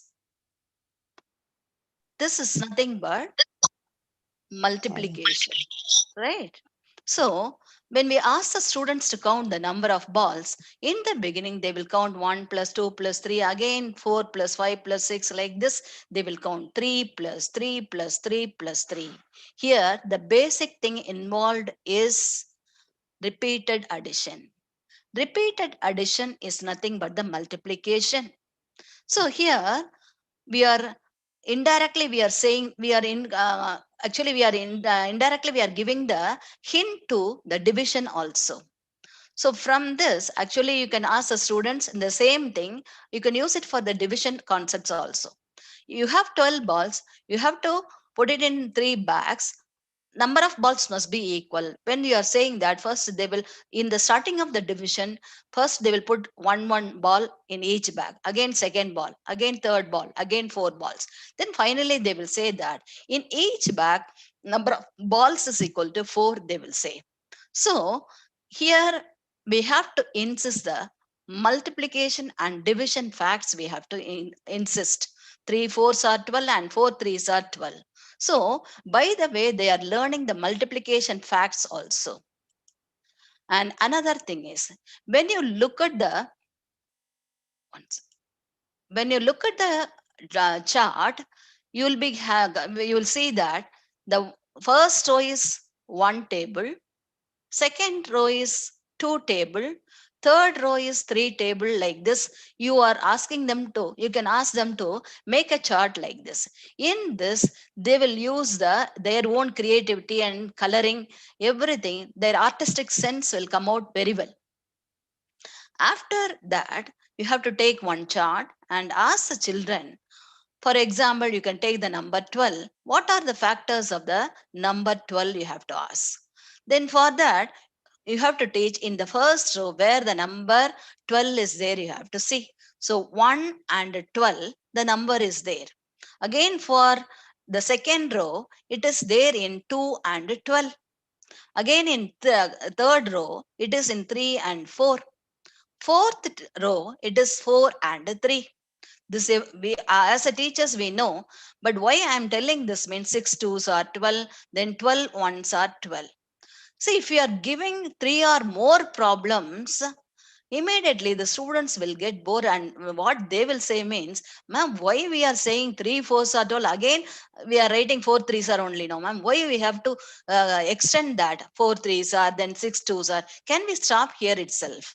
So this is a way in the creatively they will understand the thing that where they have to stop the counting the factors. For counting the factors, where they have to stop, they will come to know. Infinitely they will not say that, for example, the number 42 means 142s or 2 something, 2 into 21, 3 into something. They will not check. They will say where the number is repeating, they will stop at that particular stage. So from this, you can, from this chart, visual art, we can teach the factors, multiples, HCF, LCM, everything we can teach with this only. And here I highlighted the diagonal. When you look at the diagonal, you can ask, what is this? The special thing in the diagonal we have to ask. Then they will look at the table. This I am telling it for 4th standard only. So when we are telling that, immediately they will say that, ma'am, the first one is 1 1s are, second one is 2 2s are, third one is 3 3s are. Like this, they will start at telling. Then what is a special thing in that? When we are asking to the children, they will say that the numbers, a number is multiplied by itself. They are getting the diagonal numbers. So they are in the diagonal. So we have to say that we have to give some special name for that. So that is nothing but the square numbers. So in grade 4 itself, they will identify the square numbers. Better we can ask the students to by heart 20 squares. By heart in that sense, with the playful way only we have to say, and we have to make them to be thorough with the square numbers. This concepts, we are giving it in 4th standard itself, but this is coming in 8th standard in CBSE. Next one is clock. All the children are eagerly waiting for the end of the school time. I'm not talking about this pandemic time. So we are going to use the time itself to make it more fun.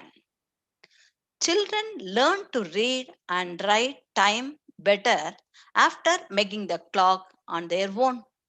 So we have to ask the children to make a clock with chart paper and ice cream sticks.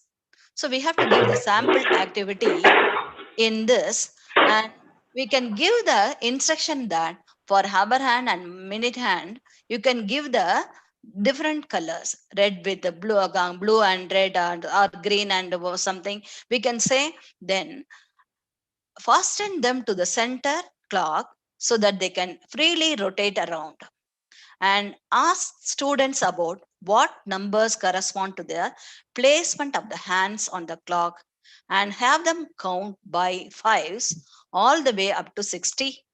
So here it involves a multiplication table also.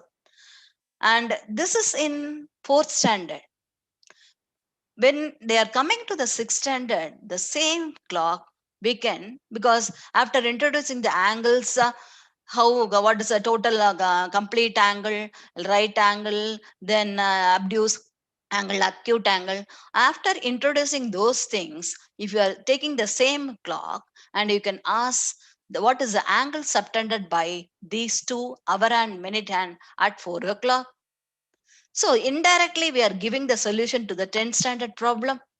This is coming in 10th standard. Still the students are making mistake. The minute hand, for one round, it is taking 360 to complete. For that, it is taking 60 minutes. This is nothing but the division problem.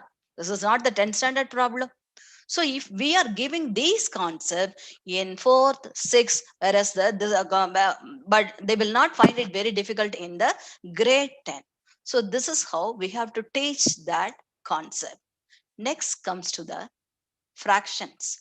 Fractions always we have to show the visual art only. Then only the students will have the. You can if they like the pizza, you can draw the pizza. Then you are taking three pieces and one is left out like that, and two you are giving it to your friend.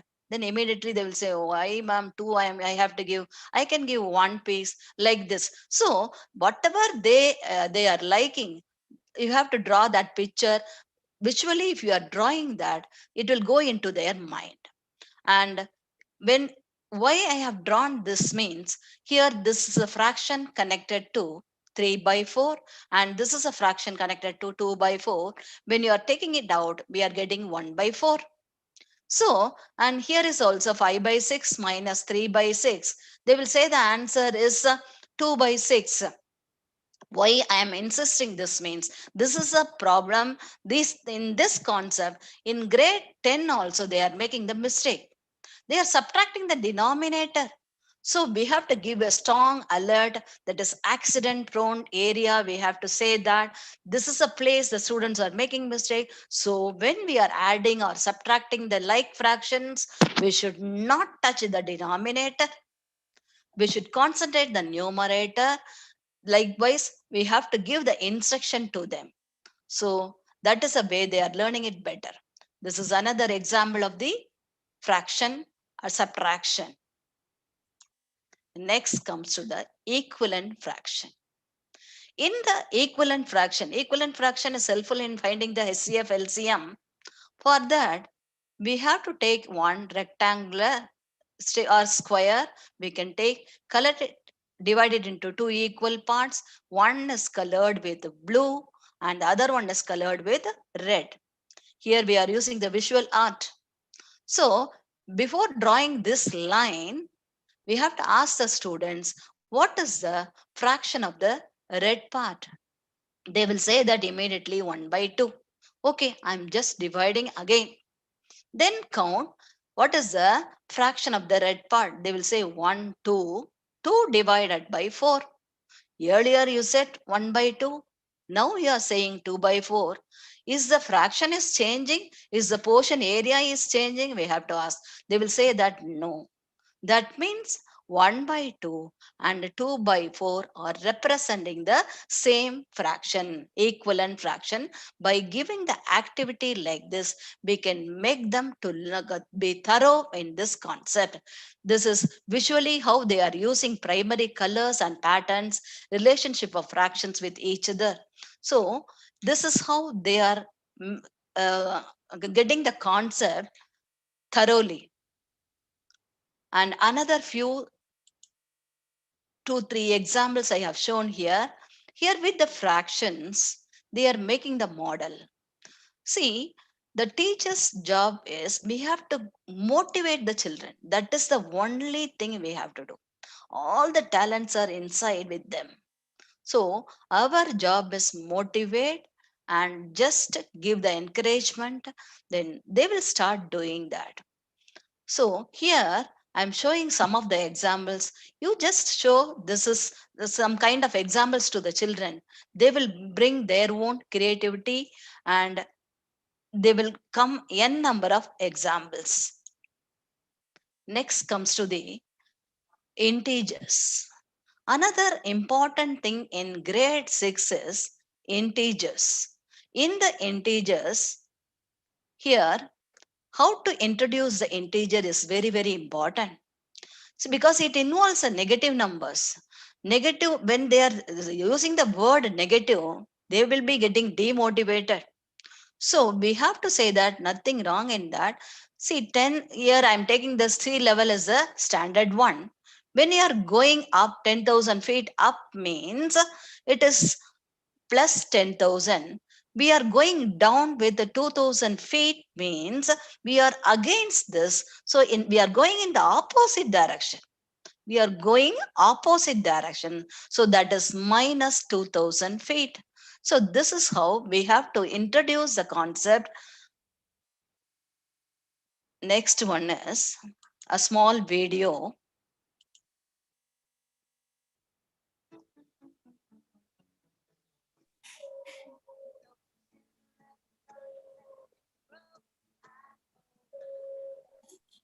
Uma ma'am, I'm so sorry to interrupt, but I don't think we can hear the audio of the. Okay, okay, said Kushbu. Okay, okay. Then I'll pass on to the next one. Here, a small video is there. Based on that, we can teach the integers. That is because some of the students like songs, music. Learning music improves math skills. Uma, let me play the video where the picture, I think, to pictures, Okay, Kushbu, can you able to play Kushbu? picture tells 1,000 words, Okay, 10,000 words rather. okay. Kushbu, can you help? Definitely, ma'am. Just give Once me a again, second. once again.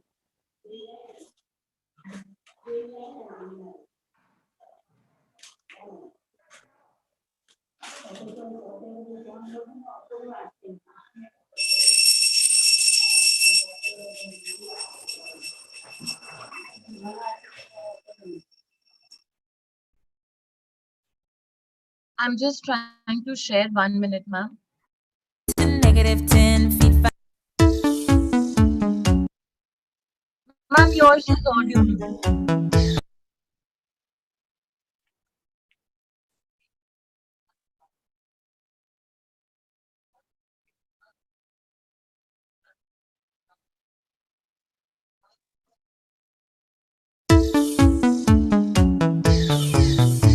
The ocean level starts at 0. I hold my breath and down I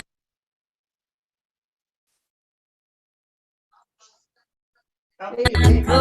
I get to -10 feet. Find I'm scared of the deep, so I swim up 13 to get to +3. Ooh.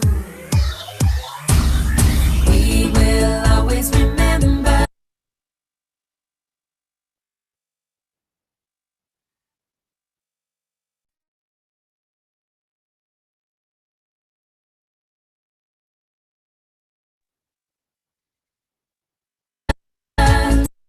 To define an integer as a positive or negative whole number.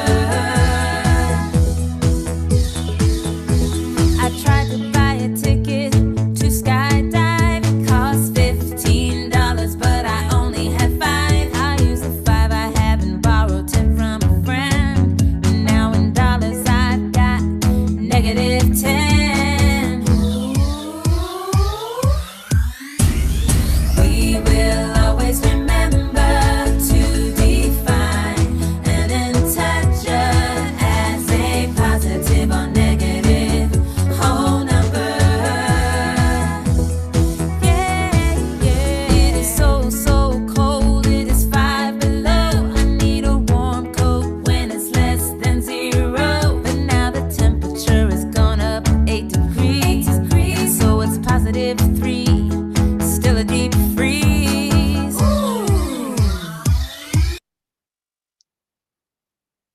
So here, originally -3 degrees centigrade. Then after wearing the sweater or something, he is gaining +8 degree. So -3 +8. So this is how we have to make the students to learn the concept correctly.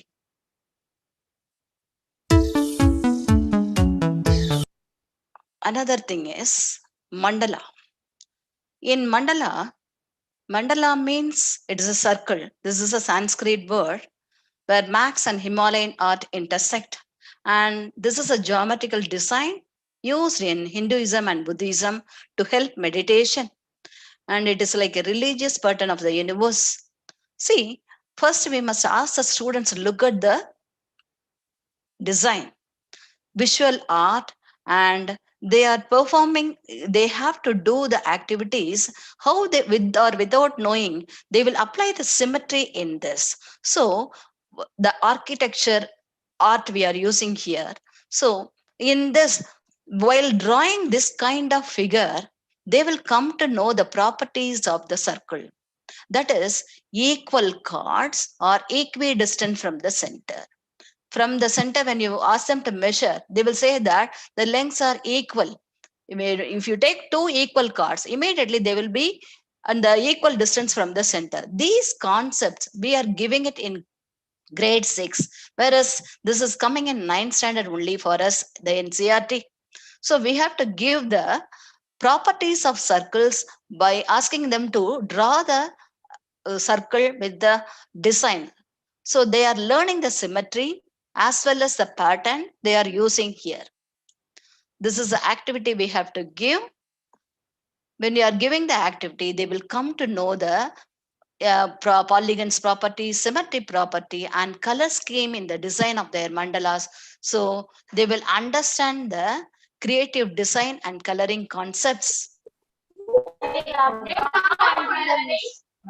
This is actually in the beginning, we have to ask the children to draw the circle and make a design. When they are making the design, see, without knowing, they will use the symmetry only. So in this, we are getting the creative design. So which is, this is helpful in the architecture and fashion designing also. We are using this. Next comes to the pattern.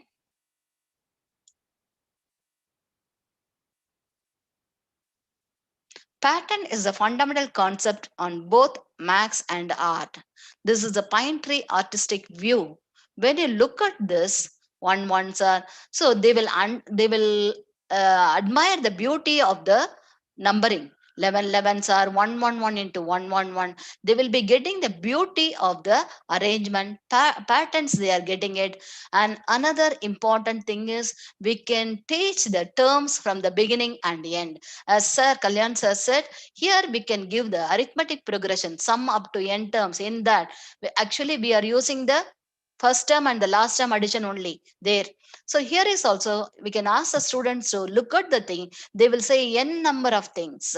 The terms equidistant, the numbers equidistant from the beginning and end are equal, they will say. So if you are asking them to write any number of patterns, they will start writing on their own. Yes. What you can observe in the pictures shown. Do you see any similarities and are able to connect your max with this?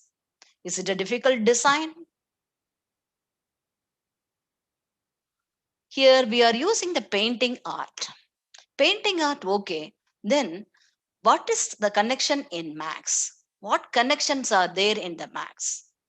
When you look at the figure, you will say easily triangle and the straight line and a circle. And here the polygon. Here is a triangle. Then the lines curves only. So this is a, I think, hope you know, this is a Varley painting. This painting, they are using it in the saris and the kurtis also. That is a famous design, kalamkari design. Many designs, everything is basically, we can get it from Max. We are, when we are drawing these kind of things, they will understand their properties. Next is this is an example, this is a bridge.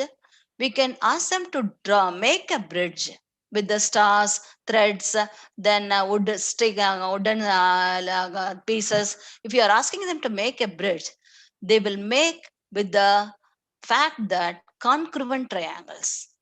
So in making the congruent triangles, after seeing their models, we can ask which side will coincide with another side. So in that way, in the 9th and 10th standard, we used to say that CPCT, corresponding part of the congruent triangles, we used to say that. But even though when we are saying also, the students will make mistake in writing the letters. If they are not writing the letters properly, they will not get the figures will be congruent. This side is congruent to this side only. This is not congruent to other side. So from this figure, we have to ask questions and ask them to write the correct letters in that stage itself.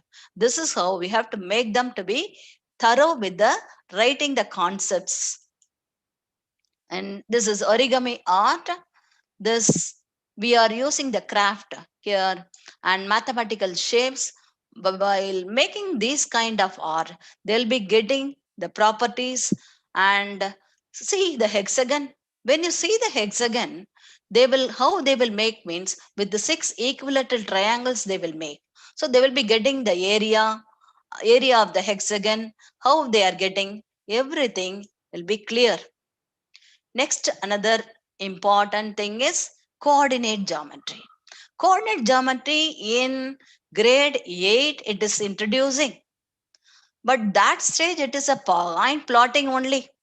Okay, point plotting is not a problem in grade 8. When it is coming to the 10th standard, 11th standard, in the basic they are making mistake. Why I have taken this means, in this, if you are taking any point, see how we have to teach this means we have to give some design or ask them to make any design and ask the points position.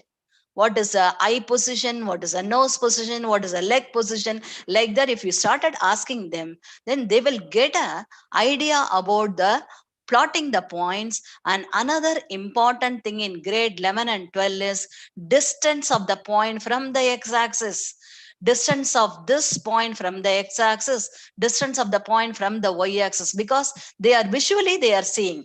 With the visual or they can get the idea.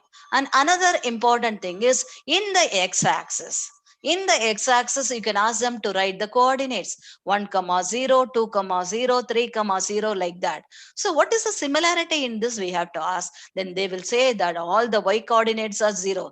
Can we make it as an equation? If you are asking them, they will say definitely yes. So on the x-axis, y coordinate is 0. Yes, that is the equation of the x-axis. This is coming in, equation is coming in 11th only, but we are giving the concept in 8th standard itself.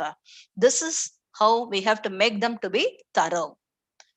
Next one is this, everyone knows that the three-dimensional shapes: cylinder, cone, frustum, sphere, hemisphere, cuboid, cube. Why we have given these things means we have to ask the students to make the models. How they can make the models? We can ask some dustbin or pen holder. In that, you have to take two solids, combined solids. Two combined solids you have to take, either cylinder and hemisphere or cone and hemisphere. That is an ice cream, is a perfect example for that. So if you are asking them to make a model, immediately we must ask them to write the total surface area. Why I am telling total surface area means, when you are asking the total surface area of the combined solid, they will write the total surface area of the cylinder, they will write the total surface area of the hemisphere, but that is not correct. When they are making the models on their own, they will be getting the idea that the curved surface area of the cylinder, how much paper you need for this combined model means, they will say that the CSA of combined curved surface area of the cylinder plus curved surface area of the hemisphere, they will say. Are you taking the in between circle portion? No. So this is by doing, they are getting the idea. Based on that, max plus dance plus art, environmental awareness, performing art, and visual art, everything is includes in this. For some tune, we can make a three-dimensional shapes.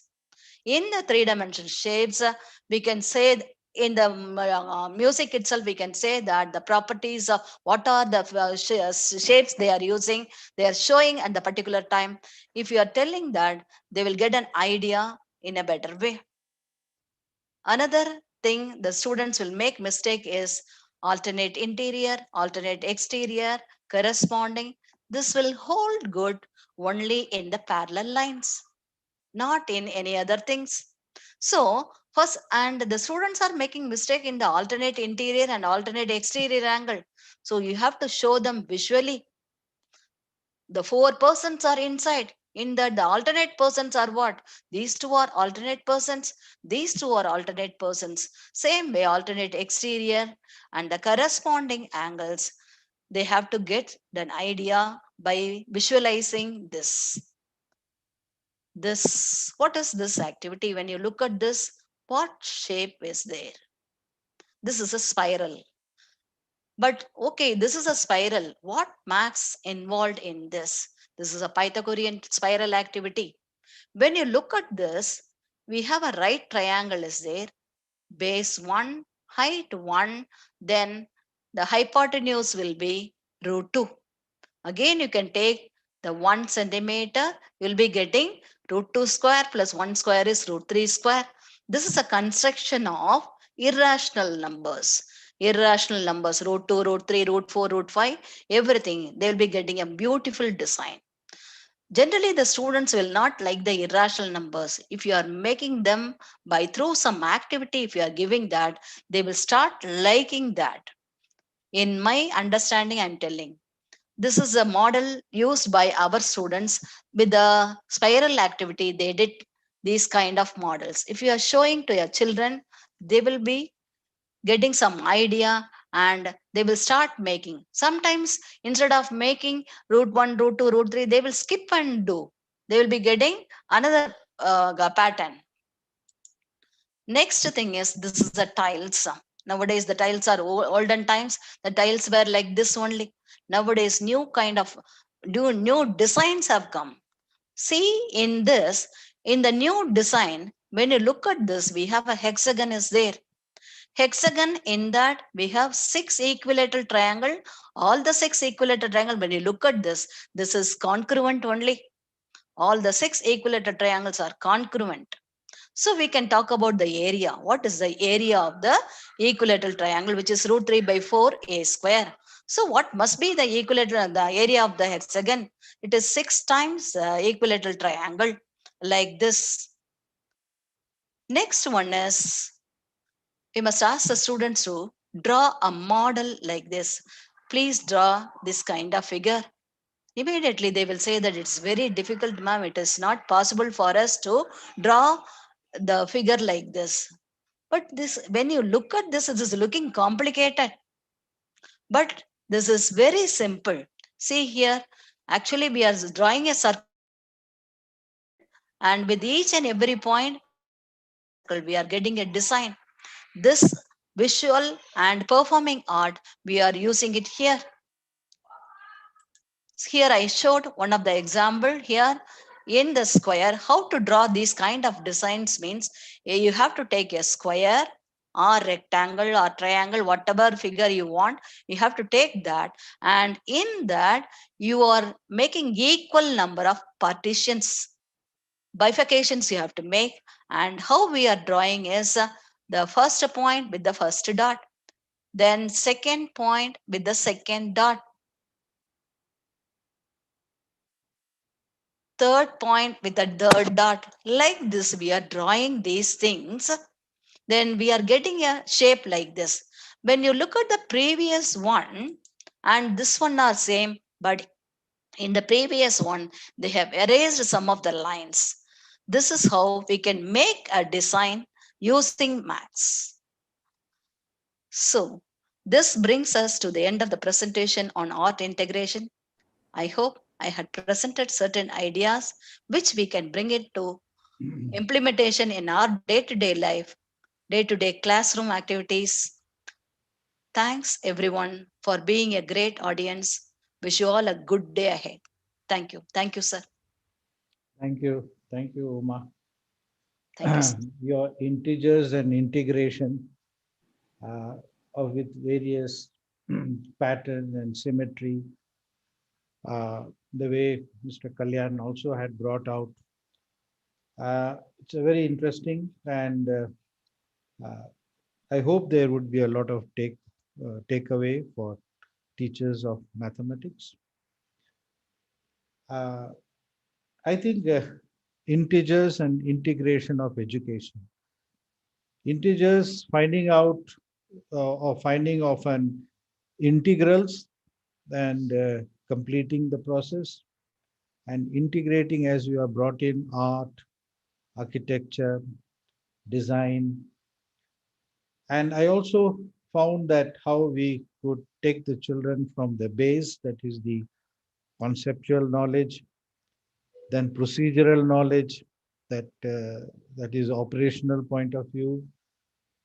And also, I think you have given enough thought of quality thinking, that is reasoning skills. I think this all together go together to nurture and encourage the children. Mr. Uma Kanta Sahu, one of the participants, also has suggested that we give a chance to the children to design their own formula through explorative knowledge. You design your own formula, then teacher giving you a formula. That's also a very interesting thing that to happen. When you talk about the various shapes, the rectangle and square, a rectangle area of a rectangle is length into breadth, which has more dominant, whether the length is dominant or breadth is dominant, uh, or whether the area of the rectangle where length and breadth, irrespective of the dimension, irrespective of their measurement, they are equally same significantly to find the area of a rectangle. So L into B. But the same thing when you talk about the area of a square, the sides of a square, we can't say length or breadth. Uh, we cannot say L square, nor should we say B square. I think we attribute a alphabet like A as a side and A square for a area of a square.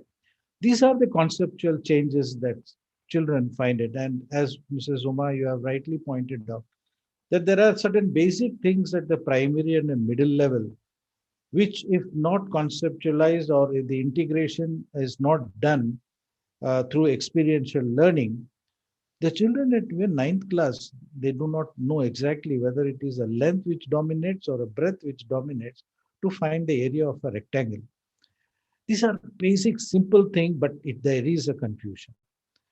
And maths, because of this basic confusion, the phobia, you use the word phobia, the fear, um, and you know, Mark Twain has rightly said that fear is something that people, courage is something that people live with fear. And so the children have the courage to attend classes, the courage to attempt the examination, but the lingering fear is always there in their mind.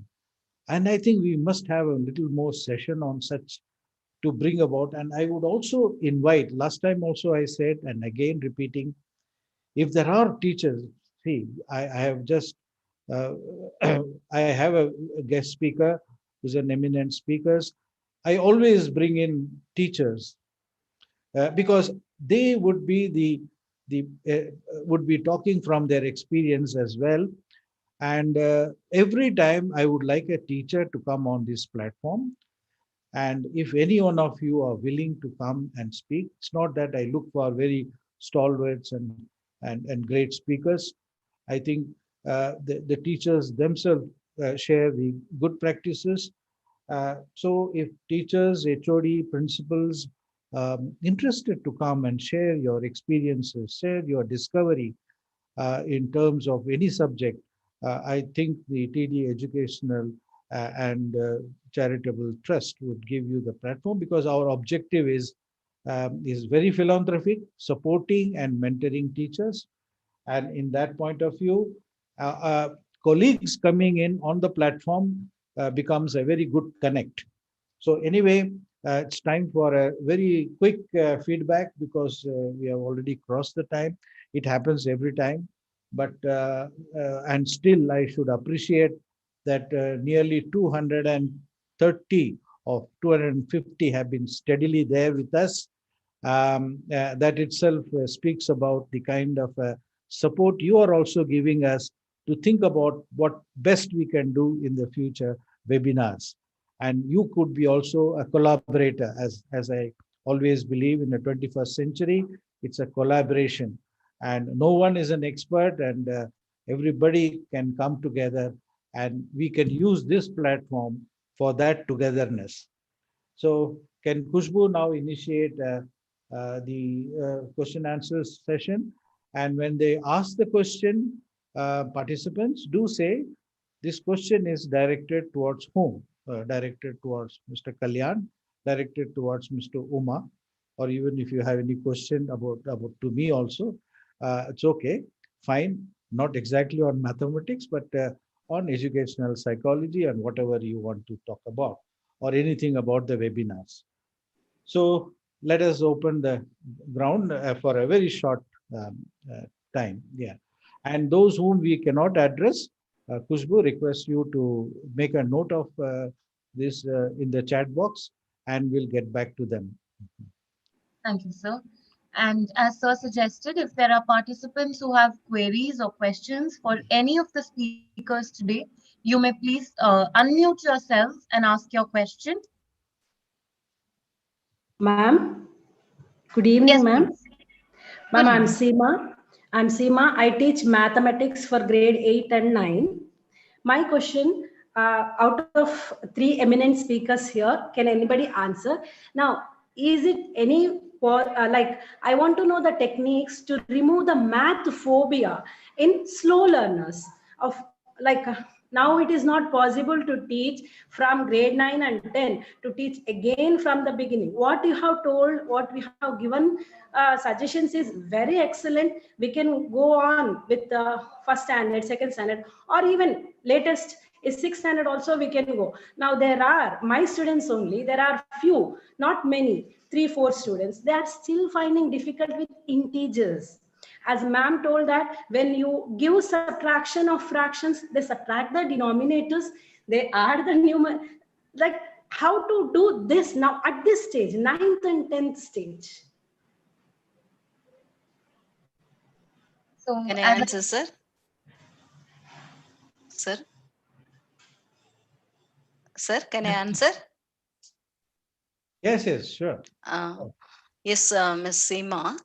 Yes, ma'am. This we are facing. Actually, I'm also a teacher. No, that is why I am facing these kind of problems. That is why the first thing is slow learners. You are telling slow learners. Slow learners, actually, they are having the lot of talent inside that. One thing is we have to bring their confidence. First thing Okay. is we have to bring their confidence, and we have to be close with them. Affectionately we have to speak. When they are when you are talking to the children affectionately, they will come closer to you to ask the doubts. And integers, you are telling 9th standard, 10th standard, that you have to give mental max only. I am for mental max only. How I did for my son in his young age means, this is I'm talking about the guy when he was in 3rd standard, 4th standard. When I was feeding to him the breakfast, I will ask him to tell the table. When they are telling that today the third table, next day seventh table, not in order. If I am telling like this, then he will be alert when he is, because he has to take the breakfast. There is no other go. So I have to feed And him. he must enjoy his breakfast also. That is also there, but he will answer. Why I am telling this situation means, one of my friend came to my house. Her daughter is very young. Two daughters, younger one is elder one is in 10th standard, younger is in 3rd or 4th standard.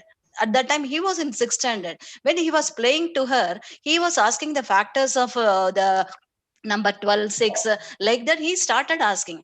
I was really, I got shocked, and the teacher said, he proves the max teacher's son.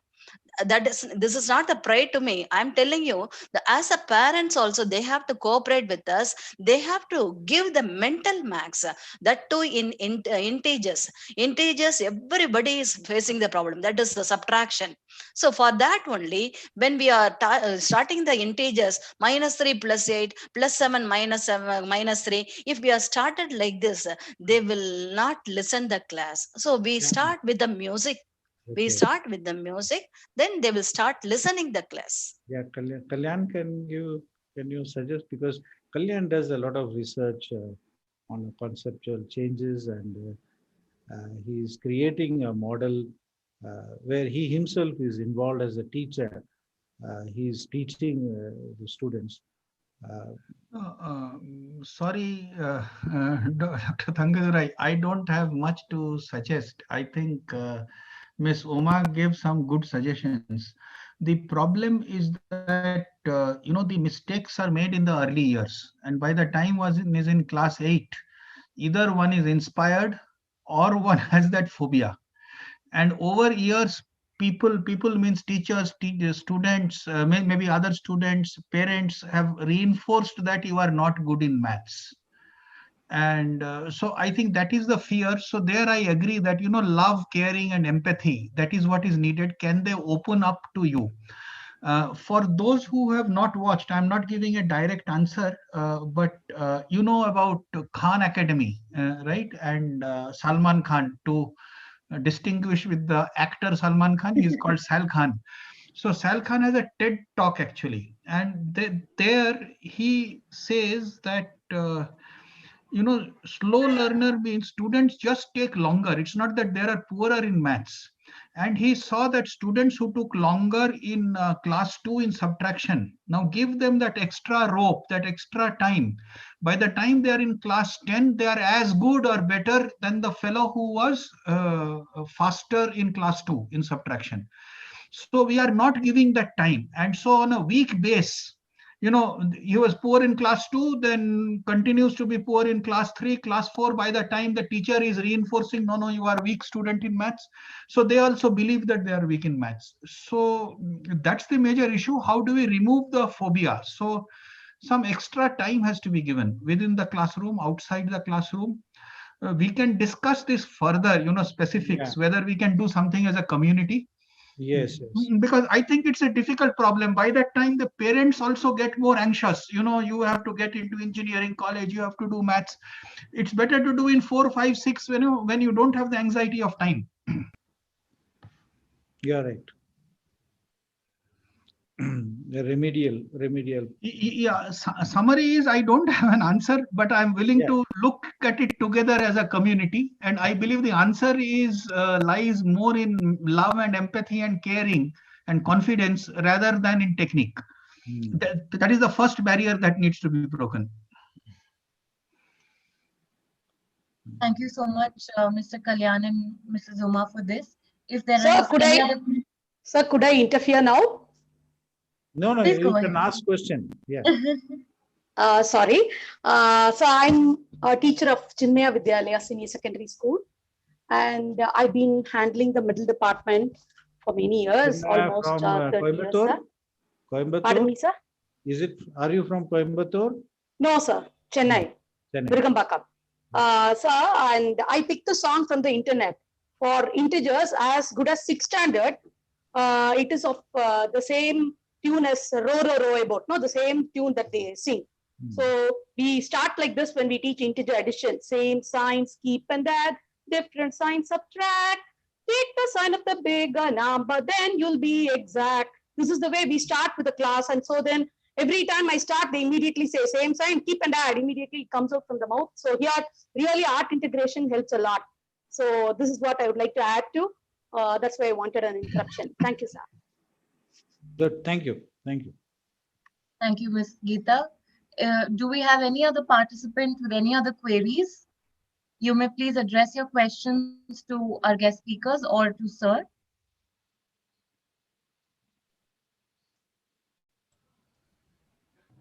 Ma'am, can I speak? Sure. Yes. Yeah, madam, I'm Mrs. Srivani.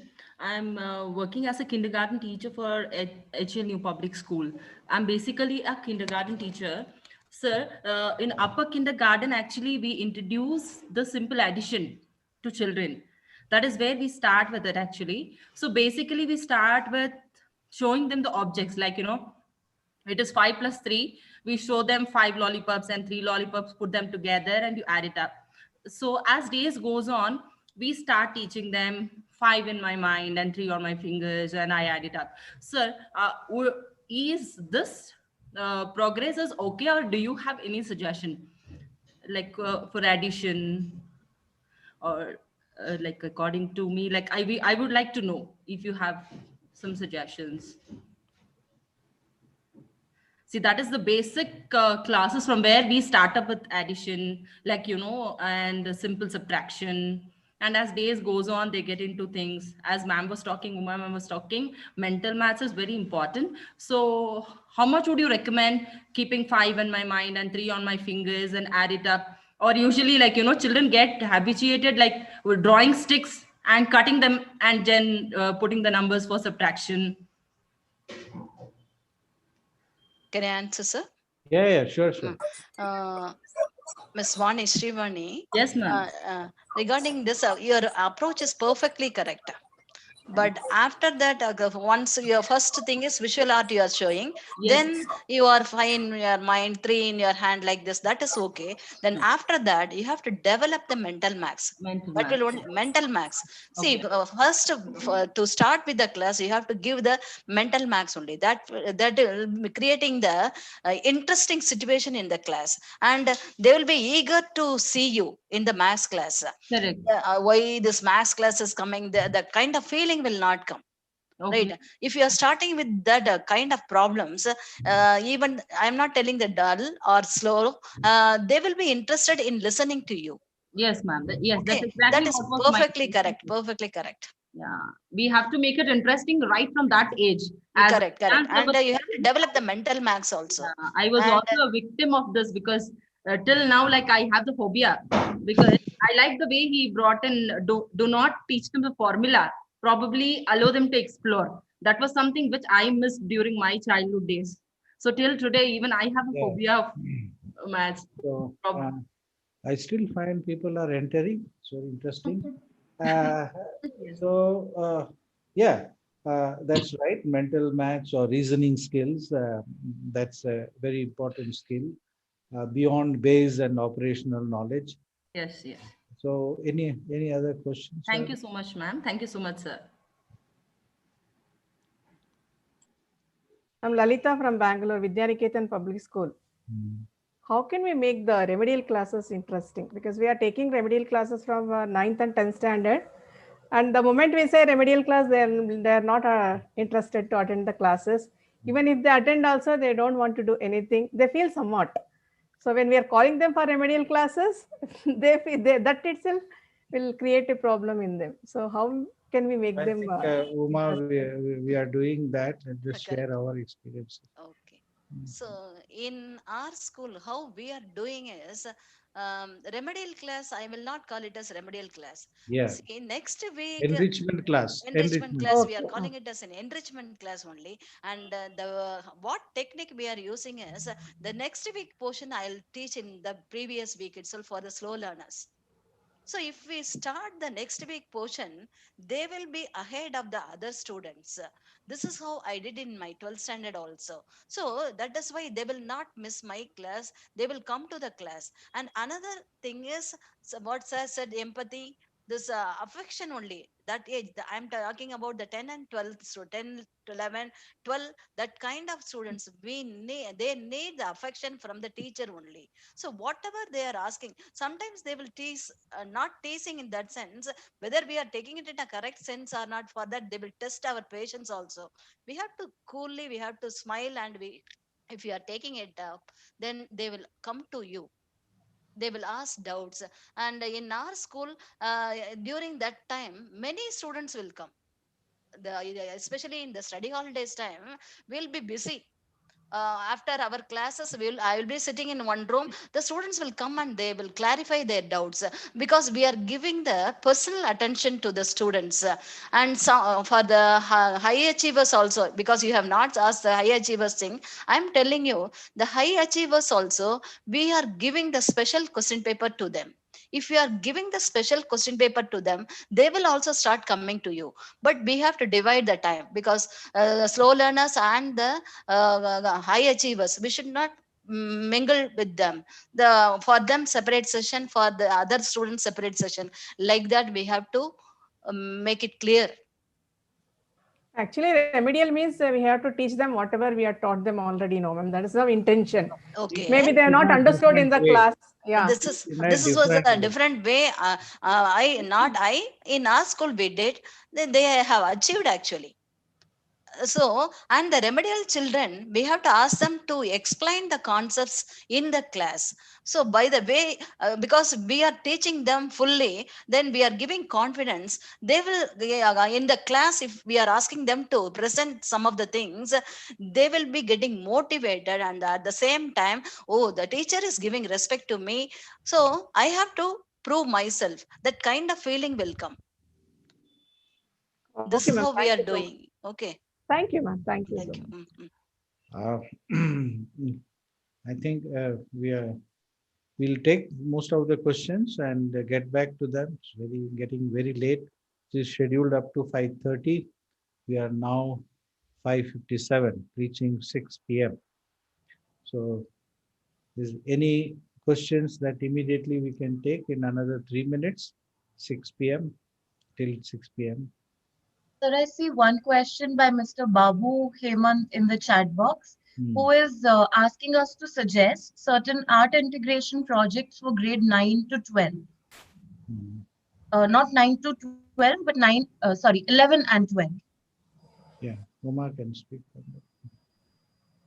11 and 12 area under the curve we can take.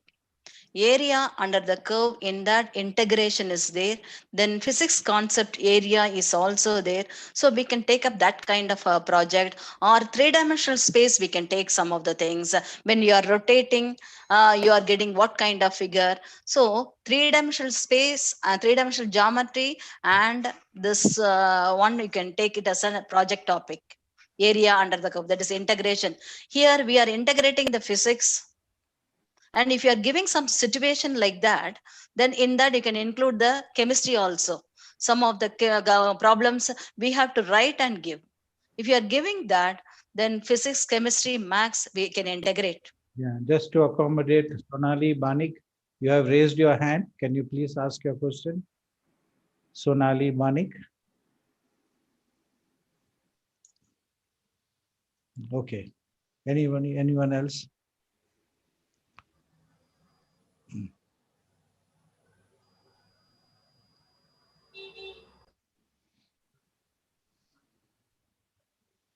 So I assume that our participants no more have any questions, and we've covered most of the topics in the evening.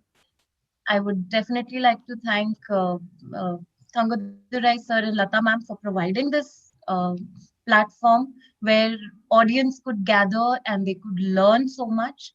And I would definitely thank the guest speakers, Mr. Kalyan and Mrs. Uma, who have shared their expertise in the field. And I am sure a lot of our participants' questions were answered. And this is one step closer to achieving our goals. As Sir always says, it's a continuous process. And the more we interact, the more we participate, the more we learn. So I can surely tell that this is a step closer. Sir, over to you before we close, if you would like to say anything to the audience. Yeah, just a word of thanks to Kalyan and Uma and all the participants. Even now I find 176, though it's so late. So thank you for your interest and support. And thank you for being with us. Thank you, Kalyan. Good evening, everyone. Have a lovely weekend. Bye bye. Bye. Shall I leave? Shall we leave? Okay. Yes. Thank you. Thank you, ma'am. Thank you all of you. Thank you all of you, ma'am. Thank you. Thank you, sir. Thank you. Thank you, sir. Thank you. Thank you. I'm ending the meeting for everyone on Sir's behalf. Have a good evening. Thank you, ma'am. Thank you, ma'am. Thank you, ma'am. Thank you, ma'am. Thank you. Thank you.